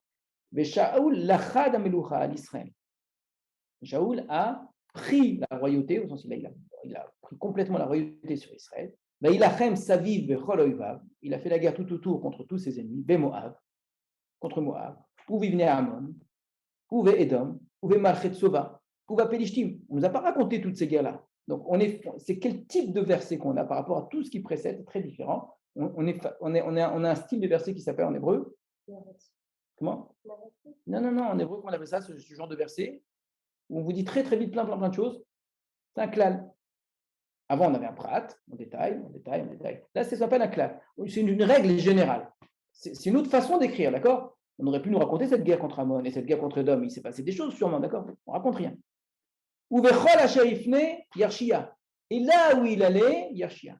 Donc, ça n'a rien à voir avec ce qui précède avant, où avant, on vous raconte l'histoire pas à pas. Il a fait ça et il a fait ça. Là, on nous dit de manière générale. Donc, il n'y a pas de date, il n'y a pas combien de temps ça a pris, il n'y a pas comment ça s'est passé. Tout ce qu'il faisait, ça marchait, d'accord? Il était très fort. Vayas Raïl, et il a même réussi à être valeureux. Vayachetek, il a frappé Amalek. Et plus tard, il y a l'histoire d'Amalek. Mais oui. Vayatzel Israël miyad shosehu, et il a sauvé Israël de tous ceux qui venaient l'envahir. Donc, on est face à quelques versets qui ont pour objectif, ces versets, non pas de raconter simplement la suite de l'histoire qui précède, pas du tout. Ce sont des versets de conclusion. Vous savez, c'est qui Shaoul? C'est un grand roi. C'est un très grand roi. Jamais avant lui, on a eu un roi comme ça, qu'on n'a pas eu du tout d'ailleurs. Mais il a vraiment bien joué son rôle. Ça a été tout ce qu'il faisait. Il a gagné. C'est la conclusion, puisqu'il n'y a pas eu encore. C'est l'introduction. Pourquoi c'est l'introduction? Il a pris la Meloucha et il a sauvé Israël. C'est une conclusion. C'est pas après, on va tu lis ce verset, tu es dans un verset de conclusion. Après, tu lis un mec qui dit, mince, j'ai un problème. Qu'on va voir tout de suite. D'accord? La preuve, c'est un verset de conclusion. Regarde les versets d'après. Vaïou ben Shaoul. Et les fils de Shaoul étaient Jonathan, Veishvi, ou Malkishua. Beshem Shete Benota, le nom de ces deux filles était, la première s'appelait Merab, la deuxième s'appelait Michal, et puis la femme de Shaoul s'appelait Achinoam Achimat, et son chef d'armée s'appelait Avner Menner, etc. Et qui, chef de Shaoul, etc. Vateyach Amilchama Chazaka al Pelishtim. La guerre fut forte contre les Pelishtim. Quand Yemé Shaoul. Quand Yemé Shaoul, le narrateur se place où au niveau chronologique? Quand il dit toute la vie de Shaoul, il se place après, puisque l'histoire contre les Pelishtim. Donc, avec tout ce que je dis, il a été un très grand roi, qu'il a même frappé Amalek. Mais tu sais quoi, contre les Pelishtim, quand même, c'était dur. Et ça a duré toute sa vie. Non seulement ça a duré toute sa vie, il en est mort. Et Raoul Shaoul, Kol Ish Gibor, et Shaoul voyait tout homme qui était fort, Bechol Beil, tout homme valeureux, Vayasfou Elav, et il l'a ramené à lui. Qu'est-ce qu'on est en train de raconter ici? Pas du tout, rien à voir. Rien à voir. Raoul Shaoul Kol Ish Gibor, Bechol Beil, rien à voir avec la mort de Shaoul. Non, mais quand il ça, j'ai posé la question. Qu'est-ce qu'on nous dit? Raoul Kol Ish Gibor, Bechol Beil, Vayasfou Elav. Donc, après nous avoir dit que c'était un très grand roi, on dit oui, mais contre les Pelishtim, c'était plus compliqué quand même. Hein. Et sache qu'il a amené à lui tous les hommes forts. Pourquoi tu me dis ça? Donc, l'ensemble de ces psukim que je viens de vous dire sont des psukim généraux, comme on en trouvera pour David, comme on en trouvera dans Sefer Melachim, qui vous disent de manière lapidaire, très rapide, ce que l'on sait d'un roi. Alors, parfois d'ailleurs, dans beaucoup de rois de Sefer Melachim, vous n'avez que ça. Ce style-là qu'on vient de voir, où dans un même passage qu'on vous a cité 4-5 guerres, plus les femmes, les enfants, quelques petits éléments de vie, c'est exactement le style de Sefer Melachim pour nous parler de beaucoup de rois où vous n'avez rien d'autre à part ça. On ne nous raconte rien d'autre. Shaoul, on nous raconte d'autres choses. Mais David, on va voir à différents endroits. Après Chabon, on dira il s'est marié avec telle femme, etc. D'accord? Donc, il ne s'est pas marié, vous savez bien, après tout ce qu'on a raconté, et puis il s'est marié avec toutes ces femmes-là, il a tous ses enfants, avec une famille, et tous ces enfants-là. Des idées générales sur Shaoul. Quelles ont été ses guerres? D'accord? Quelle était sa femme? Quels ont été ses enfants? Qui était son chef d'armée? Et quel a été le problème? Les Pelishtim. Et le dernier pasouk, c'est quoi? Pourquoi est-ce qu'on le dit vers Shaoul? C'est une biographie. Exactement, c'est une mini-biographie de Shaoul. C'est exactement ça. En tant que roi. Si quelqu'un veut savoir qu'est-ce que je dois retenir la royauté de Shaoul, il ne faut pas qu'il attende la fin de l'histoire de Shaoul, la fin de Sefer Shmuel Aleph. Elle est là. Elle est en plein milieu de Sefer Shmuel Aleph. Hein. Très étonnant. On est dans un texte qui est un texte de conclusion. On nous a même déjà raconté sa mort, en vérité. Quand il est Chayav, tous les jours de sa vie, ça veut dire qu'à la fin, il est mort. Ce que je suis en train de vous dire, ça peut paraître surprenant, mais c'est assez courant dans le Tanakh, en vérité. Et donc, on nous dit, on prend du recul, on nous dit, voilà l'histoire de Shaoul. Et le dernier verset, c'est quelle est sa particularité parmi les rois. Qu'il ait gagné des guerres, il faut le savoir pour montrer que c'est un grand roi, et qu'il est un roi méritant. Mais ce n'est pas le seul. Mais qu'est-ce qu'il a de spécial, Shaoul, qui le différencie de trois? C'est lui qui a inventé l'armée de métier. Et ça, c'est très important. avant, l'époque des Shoftim, même à l'époque de Shmuel, l'époque de Élie, etc., il y avait une guerre. Les gens qui étaient plus ou moins dans la région où la guerre commençait, ils se battaient comme des sauvages, d'accord? Ils ne savaient pas se battre, d'accord? Ils n'étaient pas formés au combat. C'était des agriculteurs, etc. Shaoul, en tant que roi, il a fait une chose nouvelle qui n'a jamais existé avant lui, c'est de former une armée de métier que David ensuite va beaucoup développer, mais ce n'est pas David qui a inventé ça. Donc après, quand on aura la fin de Sefer Shmuel, voici les Giborim de David et les Giborim de David, etc., etc. Bravo David d'avoir eu des Giborim. Shaoul, il n'a peut-être pas de grands Giborim comme ça, mais Shaoul, c'est lui qui a posé le premier, les bases de ce qui sera un Gibor plus tard. C'est quoi un Gibor? Je ne peux pas compter sur n'importe qui. Les Shoftim, il y en a un dans toute une génération, parce qu'il est, j'ai pas plein de Mouna Bachem et de force, tout d'un coup, il se retrouve à la tête d'une armée, d'accord? Il y a encore une petite armée. Shaoul, il dit non, moi je suis roi. Roi, ça veut dire qu'il faut former des gens que je vais payer, d'accord? Et d'où il aurait pu prendre des gens de Binyamin et faire une armée de Binyamin, en leur donnant l'avantage. En créant l'armée de métier, Shaoul fait tomber les frontières entre les tribus. Il unifie le armée extraordinaire, ce qu'il est en train de faire. Peu importe que je sois de Binyamin, ce qui n'a jamais existé. Prenez l'histoire de Déborah. Quand Déborah, dans sa Shira, elle raconte comment celui-là il est venu à la guerre, celui-là il n'est pas venu. Elle parle des individus, elle parle des tribus. C'est faire c'est ça. Quelle tribu s'est battue, quelle tribu s'est pas battue, etc. etc., etc. On a un sentiment d'appartenance à la tribu, au clan et parfois à la ville qui est plus important que l'appartenance au Ham Israël. Et donc, on ne se sent pas tous unis les uns aux autres. Shaoul, c'est le premier, et ça a marché, ce qu'il a fait a très bien marché, qui unifie le Ham Israël. Oui.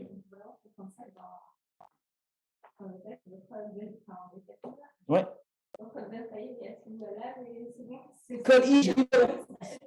Ça veut dire que c'est le premier à aller chercher les individualités et les ramener pour faire une armée. Oui, mais on va dire que c'est loin de et même on va pas l'armée.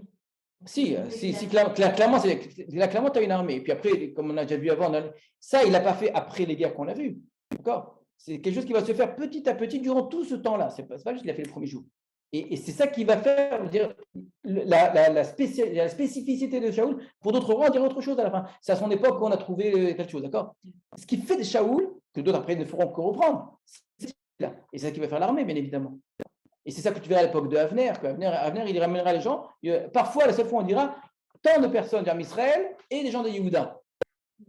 Et là, on va dire, mais c'est bizarre, parce qu'on vient nous dire que les gens de Yehuda n'ont pas trop aimé cette façon de faire les choses. Ils disent, non, nous, on est de Yehuda. Hein. Donc, il y a chez Shaoul cette volonté d'unification. Moi, je sens vraiment que c'est une façon de dire, c'est ça que je retiens de lui. Voilà, il va ramener, et ça marche. Shaoul, il va être très aimé, et même après sa mort, son fils, comment il va être respecté par tout le monde? C'est quelqu'un de très faible. Il y a un attachement du peuple à Shaoul qui est très grand, avec tout ce qu'on peut lui reprocher après peut-être, d'accord? Mais c'est quelque chose de très grand. Maintenant, quelqu'un qui a lu ce que je viens de vous dire là, il a l'impression que l'histoire de Shaoul est finie. Il faut être très honnête. Je dis, Chat, c'est ça, être très honnête avec le texte. Je lis ce texte, je ne peux pas imaginer qu'il y ait encore une suite. Mais surtout, tu as écrit en conclusion de la royauté de Shaoul. Mais c'est pas ce que moi j'écris, évidemment, ça va vous tromper. Après, oubliez ce que j'écris. Ce que vous avez lu là, d'accord? Si tu lis, évidemment, là, je vous trompe en faisant ça. Je vous oblige à lire d'une certaine façon. Mais maintenant, quand vous lisez le texte, c'est clair que l'histoire, elle est finie. D'accord? Et après. Oui, mais pour cette conclusion, il y avait un passage d'introduction au début du Pasouk Gimel, le premier Pasouk, on disait Ben Shana Shaoul. Voilà, exactement. Vous faites que rajouter à ce que je suis en train de dire. Ben Shana, Shaoul, Bemolcho, etc. C'est un groupe. Tout à fait. Oui, j'ai beaucoup hésité là-dessus. Voilà. Pourquoi je ne l'ai pas fait? J'ai voulu le faire. Pourquoi? C'est que le fait qu'au milieu de l'histoire de Shaoul, vous retrouvez Shmuel qui revient et qui à nouveau va voir le peuple, etc. Ça gêne un peu. C'est pour ça que j'ai l'impression que c'est lié. Mais je suis tout à fait d'accord qu'on pourrait très bien couper à cet endroit-là. Et ça donnerait un format qui est vraiment le format de Sefer Melachim. Où Ben Shana, je sais pas, Yoram Ben Molcho, d'accord, et il a régné tant d'années, on nous raconte son histoire. Voilà. Sauf que, une fois que vous arrivez à cette conclusion, si on vous pose la question, alors, Shaoul, c'est quoi comme roi? Parce que c'est ça que dans Sefer Melachim, à chaque fois qu'on parle d'un roi, l'idée qui vient, c'est alors c'est quoi comme roi? C'est un roi bien ou un roi mauvais? C'est ça la question qui se pose. Mais jusque-là, c'est très bien, parce qu'il n'a pas. C'est très bien. À part sa faute, mais c'est. Quelle faute pour l'instant? Je dis, je vais pas de la conclusion. Pas juste la conclusion. Est-ce que c'est. Juste avant, il y a eu la faute. Réponds-moi à la question. Tu as remarqué juste. Quelqu'un qui lit cette conclusion-là, il a l'impression qu'il a fait un bon roi, un mauvais roi. Un très bon roi. D'accord, mais quelle chose c'est où, etc. Il a gagné, il a réussi ce qu'il fait, d'accord. Mais même pour la faune, c'est pas vraiment Alors, mon roi. c'est le même. C'est que maintenant qu'on a compris comme ça va m'obliger à relire la faute un peu différemment. Tu vas voir. Ça veut dire que puisque au milieu de cette histoire, mais en fait, il y a quand même eu une faute. Le fait de conclure avec ça, ça veut dire qu'il y a une faute, mais ça se finit bien. David Amelech lui-même, il y a une faute, mais ça se finit bien. Alors d'accord, il y a quelque chose qui ne va pas, mais sa royauté n'est pas remise en question. C'est ça qui est important. Sa royauté n'est pas remise en question. Or, ici, il y a eu un problème. Ce problème-là n'enlève rien à cette magnifique conclusion. À tel point, regardez bien, la remarque que tu as faite, que dans toutes ces guerres qu'il a faites, il a même fait la guerre, on a dit, après en conclusion, quasiment, contre Amalek. Mais c'est quand la guerre contre Amalek? C'est après. Voilà un exemple typique de ce qu'on appelle klal ou prat. J'ai une généralité ici. Et de cette généralité, maintenant, je vais prendre un détail. Je vais vous raconter, oui, enfin, la guerre contre Amalek, je vais vous raconter comment elle s'est passée. Et là, nous, on va les lire d'un très mauvais œil, cette guerre contre Amalek. Sauf que, il a quand même fait la guerre, il a quand même gagné cette guerre contre Amalek. Et Amalek, on cessait d'embêter les bénis Israël pendant un long moment. Donc, si j'observe la royauté de David comme quelqu'un qui défend l'âme Israël, il a défendu l'âme Israël. Shaoul, oui. Il a défendu l'armée Israël contre Ammon, contre Moab, contre les Philistines. Il l'a fait, d'accord. Ça, oui, je ne peux pas lui enlever. Et il a réussi à créer l'armée de métier. Kolakavot, c'est un très bon roi. Mais il faut que je vous raconte quelque chose, en fait. C'est qu'un gars contre Amalek, elle est problématique, en fait. Et elle est problématique, elle va entraîner la chute de Shaoul. Et comme Shaoul ne l'accepte pas, il n'est pas d'accord qu'on lui enlève la royauté, alors il est sur de David. Et donc, il va poursuivre David. Et donc, on est parti pour une longue histoire. Voilà un exemple type où comment la Tanakh très souvent fait ça, termine une histoire complètement, avec des mots pour terminer l'histoire, et reprend un morceau d'histoire pour le développer. D'accord? Mais je termine cette histoire-là. Et ensuite, alors, je le fais généralement pas sur le même personnage. Et je termine l'histoire sur un personnage, et ensuite je reprends un autre personnage, et je vais raconter son histoire qui avait commencé bien avant. C'est tous ces vers Bereshit, c'est comme ça. On nous dit que Terach a vécu et qu'il est mort, etc. Sauf que Hachem est apparu à Abraham, pas après la mort de Terach. D'accord? Il suffit de calculer, vous allez vous rendre compte que ce n'est pas le cas. Sauf qu'on veut terminer l'histoire de Terach. Une fois qu'on termine l'histoire de Terach, on revient à l'histoire d'Abraham. Et il se passe exactement la même chose avec Abraham. On raconte la mort d'Abraham, alors qu'en fait, Abraham, il n'est pas du tout mort avant l'histoire de Yitzhak. Pas du tout. Abraham, il meurt, d'après les calculs, quand les enfants de Yitzhak ont 13 ans. Et Yitzhak, il s'est marié tard, d'accord? Donc, mais on veut terminer l'histoire d'Abraham, on finit l'histoire d'Abraham, on revient sur un personnage, Ishmaël d'abord, on raconte l'histoire d'Ishmaël, et ensuite Yitzhak. La même chose, on raconte la mort de Yitzhak, alors qu'en fait, quand Yitzhak est mort, l'histoire de Jacob, elle n'a pas commencé. Mais on finit la mort de Yitzhak, on raconte, d'accord? Ça, c'est typique. Mais on change de personnage. Là, c'est un peu particulier, c'est pas le seul roi, où il ne s'agit pas de changer de personnage, mais il s'agit de changer de sujet simplement. Le roi d'Israël qui sauve son peuple, j'ai terminé. Maintenant, je vais t'expliquer pourquoi les choses ont mal tourné et pourquoi on est arrivé à David Amelech. Et ça, c'est une autre histoire. D'accord? Qui s'est passé pendant ce temps-là. Donc, on aurait pu arrêter avant. On aurait pu arrêter cette partie. Ouais. On aurait pu couper cette partie. Faire la royauté de Job 13-14. Juste c'est la royauté de Job. Tout à fait d'accord. Parce que là, ça perçoit une conclusion de la royauté. Donc l'établissement de la royauté, la mise en place de la royauté et sa royauté. Voilà, je suis tout à fait d'accord. Ça marche. Ouais, c'est mieux même, je pense. À chaque fois qu'il y avait une guerre, c'est parce que le Haron s'est déplacé? Non, pas du tout. C'est une seule fois. Une seule fois, et ce n'est pas parce que le Haron s'est déplacé, c'est l'inverse. Parce qu'il y a eu la guerre, ils ont déplacé le Haron, ce qu'ils n'auraient pas dû faire. C'est pas le Haron qui est venu le départ? Non. Il y a un verset dans la Torah qui donne cette impression-là. C'est pas que j'en crois que c'est. Dans la Torah, on a l'impression que s'il y a la guerre, il faut qu'il y ait le Haron. Alors, c'est pas évident. En tout cas, là, c'est clair que non. Et c'est même l'inverse qui est vrai. Et par exemple, David, quand il va aller à la guerre, il ne va pas prendre le Haron avec lui.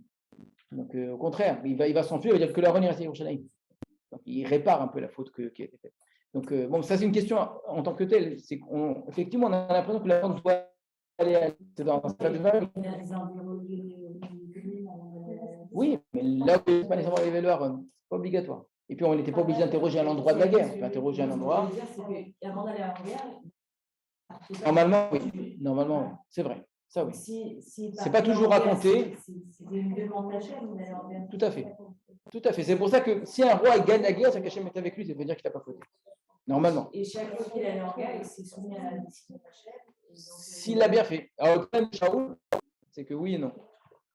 Il y a des fois qu'il est parti en guerre sans. Non, il a voulu le faire, on ne l'a pas laissé faire lorsqu'il a voulu continuer la guerre contre les Pélishtim. Il a voulu continuer la guerre, et donc justement, il y a un problème. Parce qu'Hachem lui a demandé, mais il ne va pas le faire exactement comme Hachem l'a demandé. Alors, ce que vous devez retenir pour l'instant de ce que j'ai dit là, c'est que vous voyez que le texte accorde à l'histoire de Shaoul, si vous voulez, je vais reprendre la séparation que vous avez faite. 3 moments. Le temps de son établissement, d'accord, où il y a une petite guerre dedans qui n'est pas très importante, et c'est son arrache. Royauté elle-même avec une vraie conclusion. La conclusion, elle se voit par toutes les guerres qu'il a faites, par son mariage, ses enfants, sa particularité. Voilà, on a fini l'histoire de Shaoul, le Shaoul roi.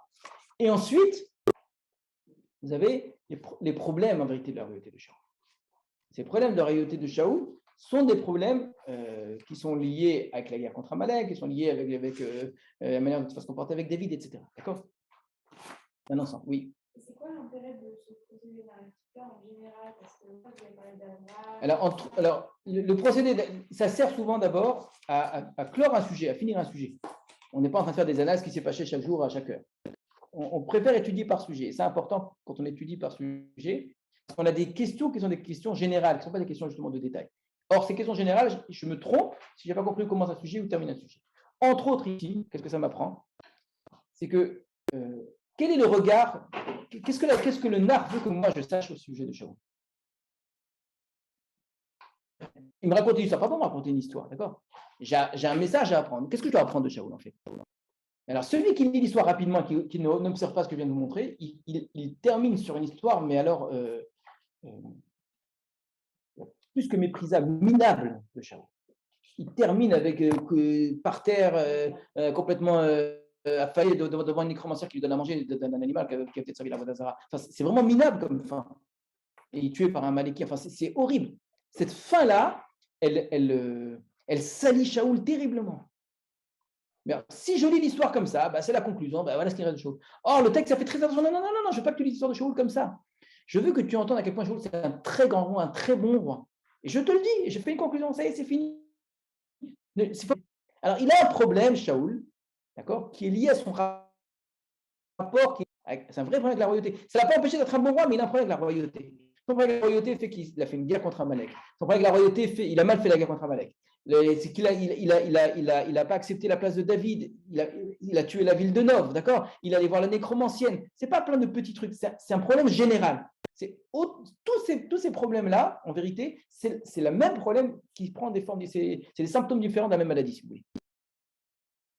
Il va faire d'autres fautes. Il va aller voir une Balatov. David ne serait jamais voir une Balatov. D'accord? Et le même homme qui ne tue pas Amalek, c'est normal qu'il aille voir une Balatov. Il y a une logique interne. Ça, je l'observe justement ça. Maintenant, il n'empêche que cet homme-là, il a quelque chose qui le fait vivre, c'est de sauver le Ham Israël. Il aime le Ham Israël. Il défend le Ham Israël. Ça, c'est vrai. Et il le fait très bien. Donc, une chose et l'autre est vraie. Maintenant, il a un problème dans son rapport à la royauté, rapport à Dieu, rapport au mitzvot, etc., qui prend des formes qui sont autant de formes de la même problématique. D'accord? Il y a un autre intérêt à ce découpage, c'est qu'au départ, j'avais une question que tout le monde se pose. Une vraie question très difficile. À quel moment Shaoul a perdu la royauté? Après Amalek. C'est vrai, mais pas seulement. Ça, c'est clair, net et précis, il n'y a pas à discuter, il a perdu. Or, en vérité, il a déjà perdu la royauté. Les mots pour dire qu'il a perdu la royauté, elles ont déjà été prononcées avant pour toute notre histoire. Au tout début de la guerre des pays, là où j'ai mis faute de Shaoul 1, qui n'attend pas Shmuel et fait des sacrifices, prenez-le dans le texte, chapitre 13.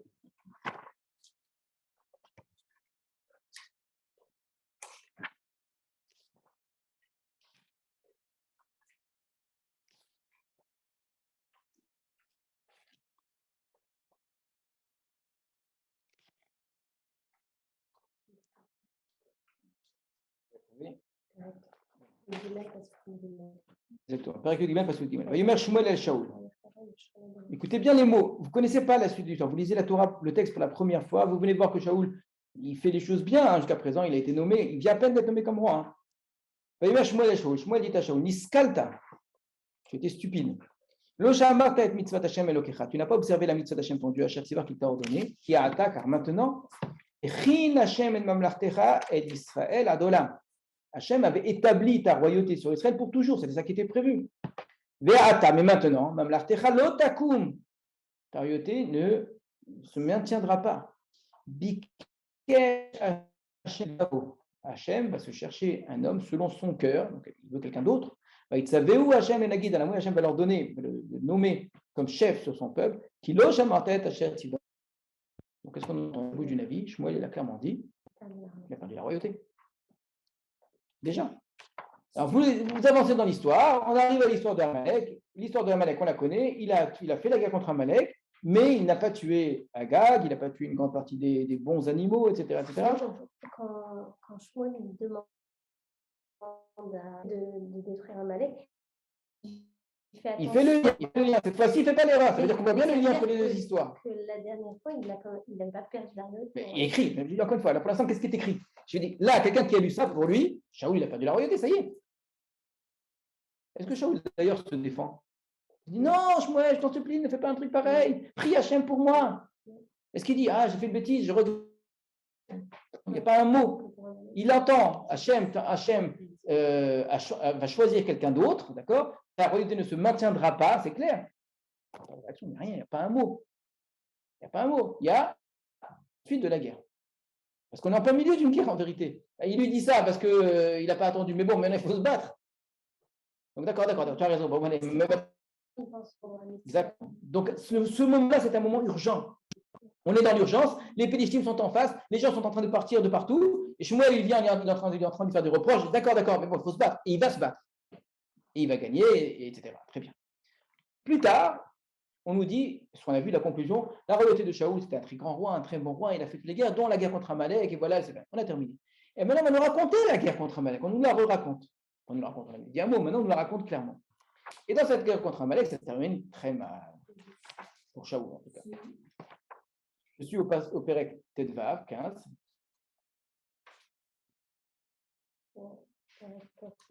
Tedvav, Pasuk Yud. Vaïdvar Hashem et Shmuel est mort. La parole d'Hachem fut à Shmuel, ce qui n'était pas le cas. Maintenant, on peut comparer. Vous voyez l'intérêt de faire des histoires comme ça, vous pouvez comparer les deux récits. Là-bas, il n'y a pas une parole d'Hachem. Dès que Shmuel voit que Shaoul ne l'a pas attendu, sans qu'Hachem ne dise rien, il n'y a pas écrit qu'Hachem ne l'a pas. Shmuel, il voit ça, il dit Hachem avait la royauté. Là, par contre, Hachem parle à Shmuel. Alors, c'est un peu normal, en fait. Parce que là-bas, Shmuel assiste, il voit les choses. Là, il ne le sait pas, il n'est pas à l'endroit du combat. Donc, pour lui, Shaoul est parti à la guerre, il n'est pas au même endroit. Donc, là où il est à Rama, on est à plus d'une centaine de kilomètres d'un endroit de l'autre. Hachem parle à Shmuel pour lui dire que ce qu'a fait Shaoul, c'est pas bien. Donc, il y a une parole d'Hachem pour le mettre au courant, en vérité. Il lui dit, je regrettais d'avoir placé Shaoul comme roi. Qui car il s'est détourné de moi, ma parole il n'a pas respecté. Ça fait de la peine à Shmuel. Il a crié vers Hachem toute la nuit, ce qu'on n'a pas vu la fois dernière. Shmuel s'est levé tôt le matin à la rencontre de Shaoul le matin. Mais c'est qui c'est Shmuel. Mais c'est normal qu'on n'a pas vu la dernière fois, parce que c'est Shmuel qui avait dit. Oui, mais tu as vu la facilité avec laquelle il a dit les choses. On n'a pas entendu chez lui que ça lui fait de la peine. Il dit quoi? Tu ne m'as pas attendu? Tu as perdu la royauté. Voilà, comme ça. Et là, Hachem dit, tu sais, c'est très grave ce qu'il a fait, il n'a pas écouté la parole, il n'a pas coupé ma mitzvah. Et Shmuel, il a de la peine. Tu n'as pas senti de peine la fois de ça, d'accord? Il va essayer, mais ça ne va servir à rien du tout. Par contre, il va aller voir Shaoul, et là, il va être très dur avec Shaoul. Shmuel, est mort, donc on va dire à Shaoul que Shmuel vient. On avance un petit peu. Il va faire comme il en était. Écoute, voilà, j'ai fait tout ce qu'on m'a dit, etc. Respecté. Et Shmuel lui dit, mais c'est quoi le mot que j'entends? Je lui dis, ça va, ça je l'ai amené à Ménéki parce que voilà, on n'a pas voulu tuer tous les animaux.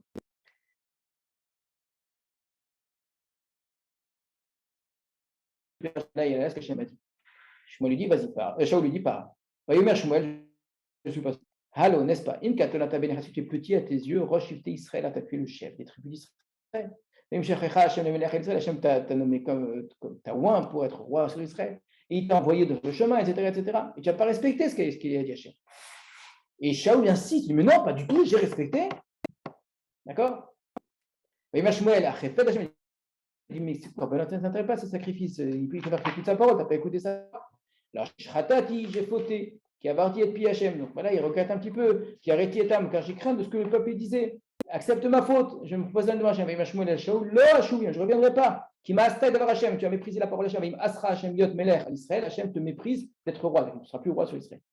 Shmuel s'est retourné pour s'en aller. Il a saisi, donc c'est Shaoul qui a saisi, d'après une lecture, le pan de Shmuel, mais Kara, il s'est déchiré. Shmuel lui a dit, Kara, Hachem Israël, Hachem a déchiré de toi la royauté d'Israël aujourd'hui, il a donné Netana, les Reacha, Atom et Meka, à ton prochain qui est meilleur que toi. Mais Hachem ne change pas d'avis, etc. J'ai fauté, etc. Donc, il avait déjà perdu la royauté en vérité. On en fait toute une histoire là maintenant et j'ai rien. En fait, ça y est, c'était déjà décidé, non? Mais parce que là-bas, c'est Shmuel qui a décidé son avis d'Hachem. Tu penses vraiment qu'il a décidé son avis d'Hachem? Est-ce que c'est une faute différente? C'est un Shmuel, il n'a pas cru la dernière fois. Shmuel qui dit à Shaoul, Hachem, il va se chercher quelqu'un d'autre. Sinon, pourquoi ici il a écrit à Isaac Hachem Kolalaïla? Tu pourrais avoir une question, ça n'empêche pas, mais de dire qu'il n'a pas cru, j'accepte pas. C'est une question, c'est bon. Est-ce que c'est une faute vraiment différente? C'est un avertissement en fait. Quelle est la faute de Shaoul dans les deux cas? Dans un cas, la guerre contre les Pélishtim, c'est quoi la faute de Shaoul? Il n'a pas attendu Shmuel. C'est pas ça la faute. Comme ici, la faute, c'est pas d'avoir laissé la vie. De ne pas écouter exactement la parole d'Hachem. Parce que je l'ai dit à ma façon. Mais je le fais, j'ai fait la guerre, d'accord? Mais à ma façon. Ça va, j'ai fait des sacrifices, tu comprends? Ça va. Non, on t'a dit d'attendre, tu attends. J'ai tué Amalek, j'ai juste gardé Agag, tout le monde garde le roi, et les autres, c'est pour les corbanotes. Hachem m'a dit détruire, il ne m'a pas dit de ne pas faire des corbanotes. Non, on t'a dit de respecter la parole d'Hachem. C'est ça. Il ne respecte pas exactement la parole d'Hachem. D'accord? Donc, en réalité, c'est la même faute. Ici, c'est par rapport au fait d'attendre. Et à chaque fois, dans les deux cas, c'est par rapport au peuple. Il s'inquiète pour le peuple. Là-bas, le peuple est en train de partir, ils ont peur, etc. Lui, il voit les Pélishtim qui arrivent, il va se retrouver devant 100 personnes. Donc, il dit, il faut réagir. Il a le peuple à sa charge. Mettez-vous à sa place, c'est très dur. La même chose, là, le peuple, il fait pression, il dit, on va garder, etc. Il le dit bien, c'est le peuple. Le peuple, c'est toi le chef, soit un chef. Le peuple, il est contre Hachem. Tu dis non. Shaoul préfère le peuple à Hachem. Et Shmuel lui rappelle, tu es roi parce que le peuple a demandé un roi, c'est vrai, mais tu es roi parce qu'Hachem t'a nommé comme roi. Ce n'est pas le peuple qui te nomme comme roi. C'est eux qui ont demandé, mais c'est Hachem qui décide. La problématique de Shaoul, c'est ça. C'est un roi, vous l'avez dit tout à l'heure, qui n'est roi que parce que le peuple veut un roi. Donc c'est une volonté du peuple. Et lui se plie à la volonté du peuple. Sa royauté vient du peuple. Il est Shaoul, c'est son nom. Shaoul, ça veut dire celui qui a été demandé. Et il le vit comme ça. Regardez comment on rentre bien les textes. Or, son problème à lui, c'est de ne pas être... Restez dans les mots. Il est Shaoul, il se considère comme Shaoul. Il n'est pas Shoel. Et quand il est Shoel, Hachem ne lui répond pas. Il ne mérite pas. L'Ish'al B'Hachem, demander à Hachem, c'est les mêmes mots. Soit il va demander, soit quand il demande, Hachem ne lui répond pas. Et donc, il va demander à la nécromancienne. Qu'est-ce que c'est les la nécromancienne? Il n'y a que Hachem qui décide. Mais pour lui, non. Il se plie à Hachem en tenant compte des problèmes politiques, etc. D'accord? Parce qu'il a un peuple à gérer, qui a la guerre, et qu'il a très peur pour le peuple. Il va se retrouver devant, il va mourir devant les Pélishtim à la fin. Parce qu'il est. Alors qu'on lui a dit qu'il allait mourir, c'est pas grave, je vais devant avec mes enfants. Il aime ce peuple et il le défend. On revient maintenant à notre question. C'est ça qui a fait aussi de lui sa grandeur. C'est ça qui fait sa grandeur, c'est clair. On dit qu'il ne faut pas lui enlever sa grandeur pour enlever sa force. Maintenant, on va rester sur cette question. J'ai deux histoires qui les deux me racontent la fin de Shaoul. C'est pas possible. Sauf que, entre ces deux histoires, il y a cette fameuse conclusion que je vous ai montrée. La conclusion que je vous ai montrée, elle vient clore et elle donne l'impression, elle ne nous dit pas, et Shaoul a perdu la royauté. On dit, il y a un sous-entendu. La guerre était vraiment dure avec les Pélishtim toute sa vie, d'accord? C'est un sous-entendu assez fort, d'accord? Mais on ne dit pas qu'il a perdu la royauté. On dit qu'il a eu des enfants, etc., d'accord? Donc on veut garder de lui une image très positive. Et on inclut dans cette image positive la guerre contre Pélishtim pour laquelle il n'a pas attendu. Ce qui veut bien dire que ça n'a pas suffi. Et pourtant, c'est écrit. Alors, c'est quoi la différence dans les mots? Shmuel lui dit, Bikesh, Hachem va chercher quelqu'un d'autre. Là, il a dit, Nathan, Hachem, il l'a donné. Hachem, il a déjà donné la royauté à quelqu'un. C'est fini pour toi. Il va chercher. Il cherche comme de la même manière que lui, qu'il cherchait les ânesses. Il a cherché, d'accord? Si entre-temps, je fais teshuva, si entre-temps, etc. Donc, On est dans un bicouge, dans une recherche. Et donc, dans la deuxième fois, et là, Shmuel lui dit clairement, avant d'aller à la guerre contre Amalek, il dit, écoute, Hachem m'a envoyé moi pour te nommer comme roi. Écoute cette fois-ci la parole d'Hachem, ça commence comme ça. Va faire la guerre contre Amalek. Il le prévient. Ça veut dire, écoute encore une chance, finalement. Et la France, il ne sait pas la prendre. Donc là, effectivement, il a perdu complètement la royauté. Vous voyez que l'étude de la structure du texte, le plan, les conclusions, etc., va nous permettre de poser certaines questions qu'on ne pas poser et même d'apporter des réponses. Et entre autres, l'image de Shaoul est très ambivalente. Et le texte veut qu'on ait cette ambivalence. Ce n'est pas un personnage simple, Shaoul, il n'est pas au noir ou blanc, c'est pas du tout comme ça. Shaoul, c'est un roi magnifique, un roi extraordinaire, un roi aimé du peuple, un roi qui aime son peuple, qui défend le Ham Israël, c'est vrai. Mais que voulez-vous? Il n'était pas à la hauteur. Mais il n'était pas à la hauteur, pourquoi? Pas de sa faute. C'est pas de sa faute. Non, parce que c'est même pas ça. Rappelez-vous ce qu'on a étudié. Non, c'est pas ça.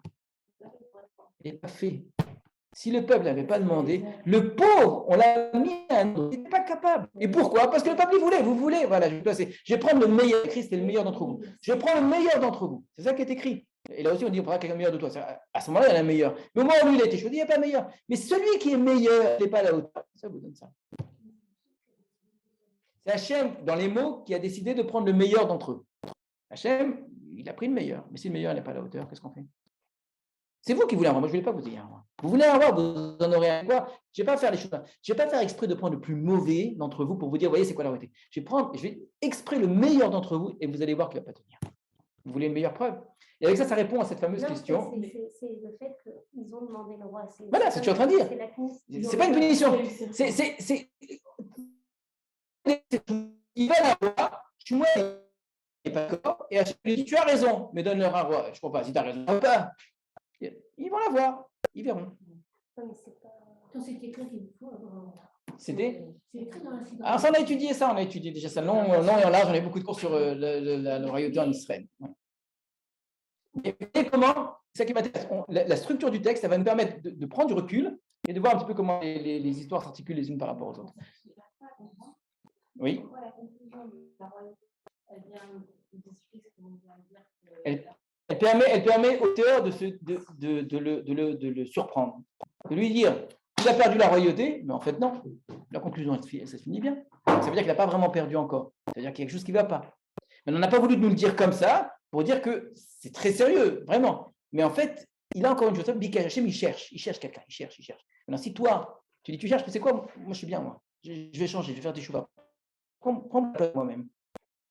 Ah d'accord, pourquoi pas? Si la conclusion n'avait pas été là, je ne comprends pas. J'ai 2 fois une guerre où il ne fait pas ce qu'Hachem lui dit, 2 fois il perd la royauté, mais il a déjà perdu, il a repère, il en a gagné quoi? Ça n'aurait pas suffi, je pense. On aurait peut-être s'arrêtant juste sur les mots, mais s'arrêter juste sur les mots, quand tu lis vraiment le texte à base de Bikesh, tu vois bien que ce mot Bikesh, il n'est pas suffisamment fort. Clairement, on lui dit que voilà, c'est fini. C'est parce que je compare les deux et aussi parce que le texte m'a fait comprendre que en fait, ça s'est bien fini cette affaire. Et que la guerre, finalement, il a gagné, et que voilà, ça s'est bien fini. D'accord? Par contre, quand je reprends l'histoire avec Amalek, alors je vais relire tout, je dis, ah maintenant, voilà, les choses elles ont pris leur place. J'ai voulu lui montrer qu'il a eu une chance, il n'a pas pris cette bonne chance, mais on ne lui a pas enlevé toutes les chances, mais là, par contre, c'est fini. Et cette histoire d'Amalek, je l'avais déjà racontée, puisque quand j'ai raconté la conclusion, j'ai raconté l'histoire d'Amalek dedans. J'ai dit, il a fait la guerre contre Amalek. Donc j'avais raconté, mais je ne t'ai pas raconté la faute, etc. Pour dire que ça reste un grand roi, un bon roi. Mais je veux te la raconter après, parce que pour dire la vraie raison qui a fait qu'il a perdu la royauté, c'est celle-là. Et ça pardonne pas. Maintenant, de fait, avoir fait la guerre contre Amalek, la cavote, l'avoir fait. Vous pouvez me dire s'il avait fait Tchouva? S'il avait fait Teshuvah, et d'ailleurs, on voit qu'à un moment, si à ce moment-là, il avait fait quelque chose, après avoir eu la guerre contre lui, il va être revenu vers Shaoul, d'une part, et vers Shmuel, pour lui dire c'est pas bien ce que j'ai fait, mais c'est pas ça le mieux. Le mieux, c'est que dans la guerre contre Amalek, il avait exactement respecté la parole d'Hachem. Hachem lui dit très bien, maintenant ta royauté est maintenue. Mais on dirait que Shmuel s'y attendait, parce qu'il dit fais attention. Pourquoi il s'y attendait? Parce que ce que j'expliquais, toutes les fautes de Shaoul, c'est la même faute. C'est la même faute. Donc je sais, tu as cette faiblesse-là. Si c'est pas Agag, c'est autre chose que tu vas me sortir. Il y a un truc que tu vas me sortir, parce que tu te retrouves à gérer un truc tellement énorme qui diriges une guerre où il y a la mort en face et des problèmes moraux, des problèmes. Gérer tout ça pour toi, c'est de dire j'écoute juste la parole d'Hachem, la parole d'Hachem, elle va contredire quelque chose chez toi. C'est sûr qu'à un moment, il y a un truc qui n'ira pas. Il fait, je trouve, à la fin, quand il dit je regrette. Ouais, à la fin, dur, et Kabedénina, etc. C'est trop tard. Comme ça, c'est trop tard. Là. Et la preuve, c'est que ça jusqu'au bout. L'histoire de Shaoul et la nécromancienne, l'histoire de Shaoul et Nov, etc., c'est chaque fois la même chose. Voilà, on a beaucoup tardé ce soir. Je suis désolé parce que je ne voulais pas faire encore un cours sur ces Shmuel. C'est quoi la semaine prochaine? Bezrat Hashem, on va commencer des Mizmoré Teilim. Je n'ai pas encore choisi. Il faut juste savoir que Teilim, c'est très difficile. L'étude de Teilim, c'est très difficile. Ceux qui n'aiment pas l'étude technique, je suis désolé. Faire de la poésie avec la technicité, c'est. Oui, je vous expliquerai pourquoi on va faire de ces fermes-là. Mais en étudiant d'abord vers Teilim. J'en ai imprimé 6, je crois, ou 7. Alors, mais peut-être qu'on n'en peut pas. Non, celles qui sont sur le groupe l'ont reçu en PDF. Donc, tu m'enverras. Sinon, on peut rajouter des personnes. Si elles sont intéressées. Parce que peut-être qu'après ce premier cours, on dit non, on ne revient plus jamais. Non, mais là, c'était une révision. Il ne faut pas du tout vous sentir. D'habitude, c'est pire. D'habitude, c'est pire. Non, je suis sérieux, ça veut dire, non, vous ne sentez pas. C'est un type de limoud un peu bizarre. Si ça vous plaît, tant mieux. Si ça ne vous plaît pas, vous êtes libre.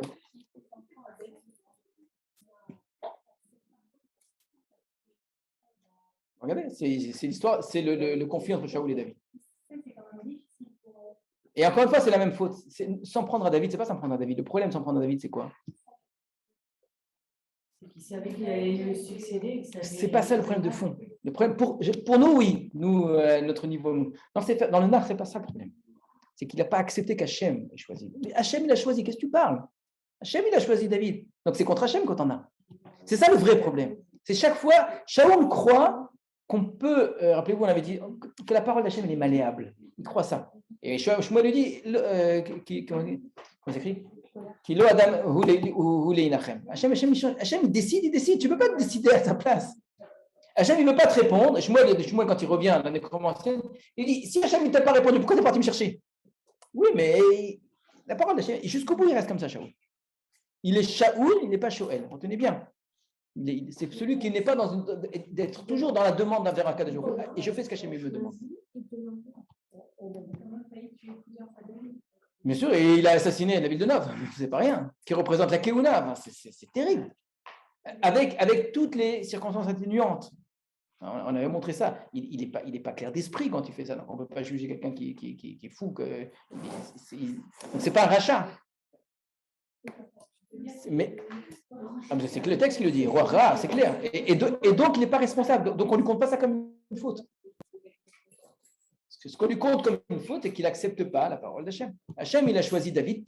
Tu ne peux pas t'accrocher à ce qu'Hachem a choisi contre la parole d'Hachem. Est-ce que l'étude du Teilim, ça va référer au contexte? Non. Non, du tout. Non. Les Teilim qui sont liés, on les a déjà étudiés, presque tous, mais on va volontairement étudier d'autres. Justement, exprès, je vais créer un petit décalage comme ça. Et je vous expliquerai ça la prochaine, justement. Et à part ça, c'est des Teilim, c'est séparé. Il y a un Teilim, il n'y a aucun lien. C'est des. Merci beaucoup. Je vous en prie.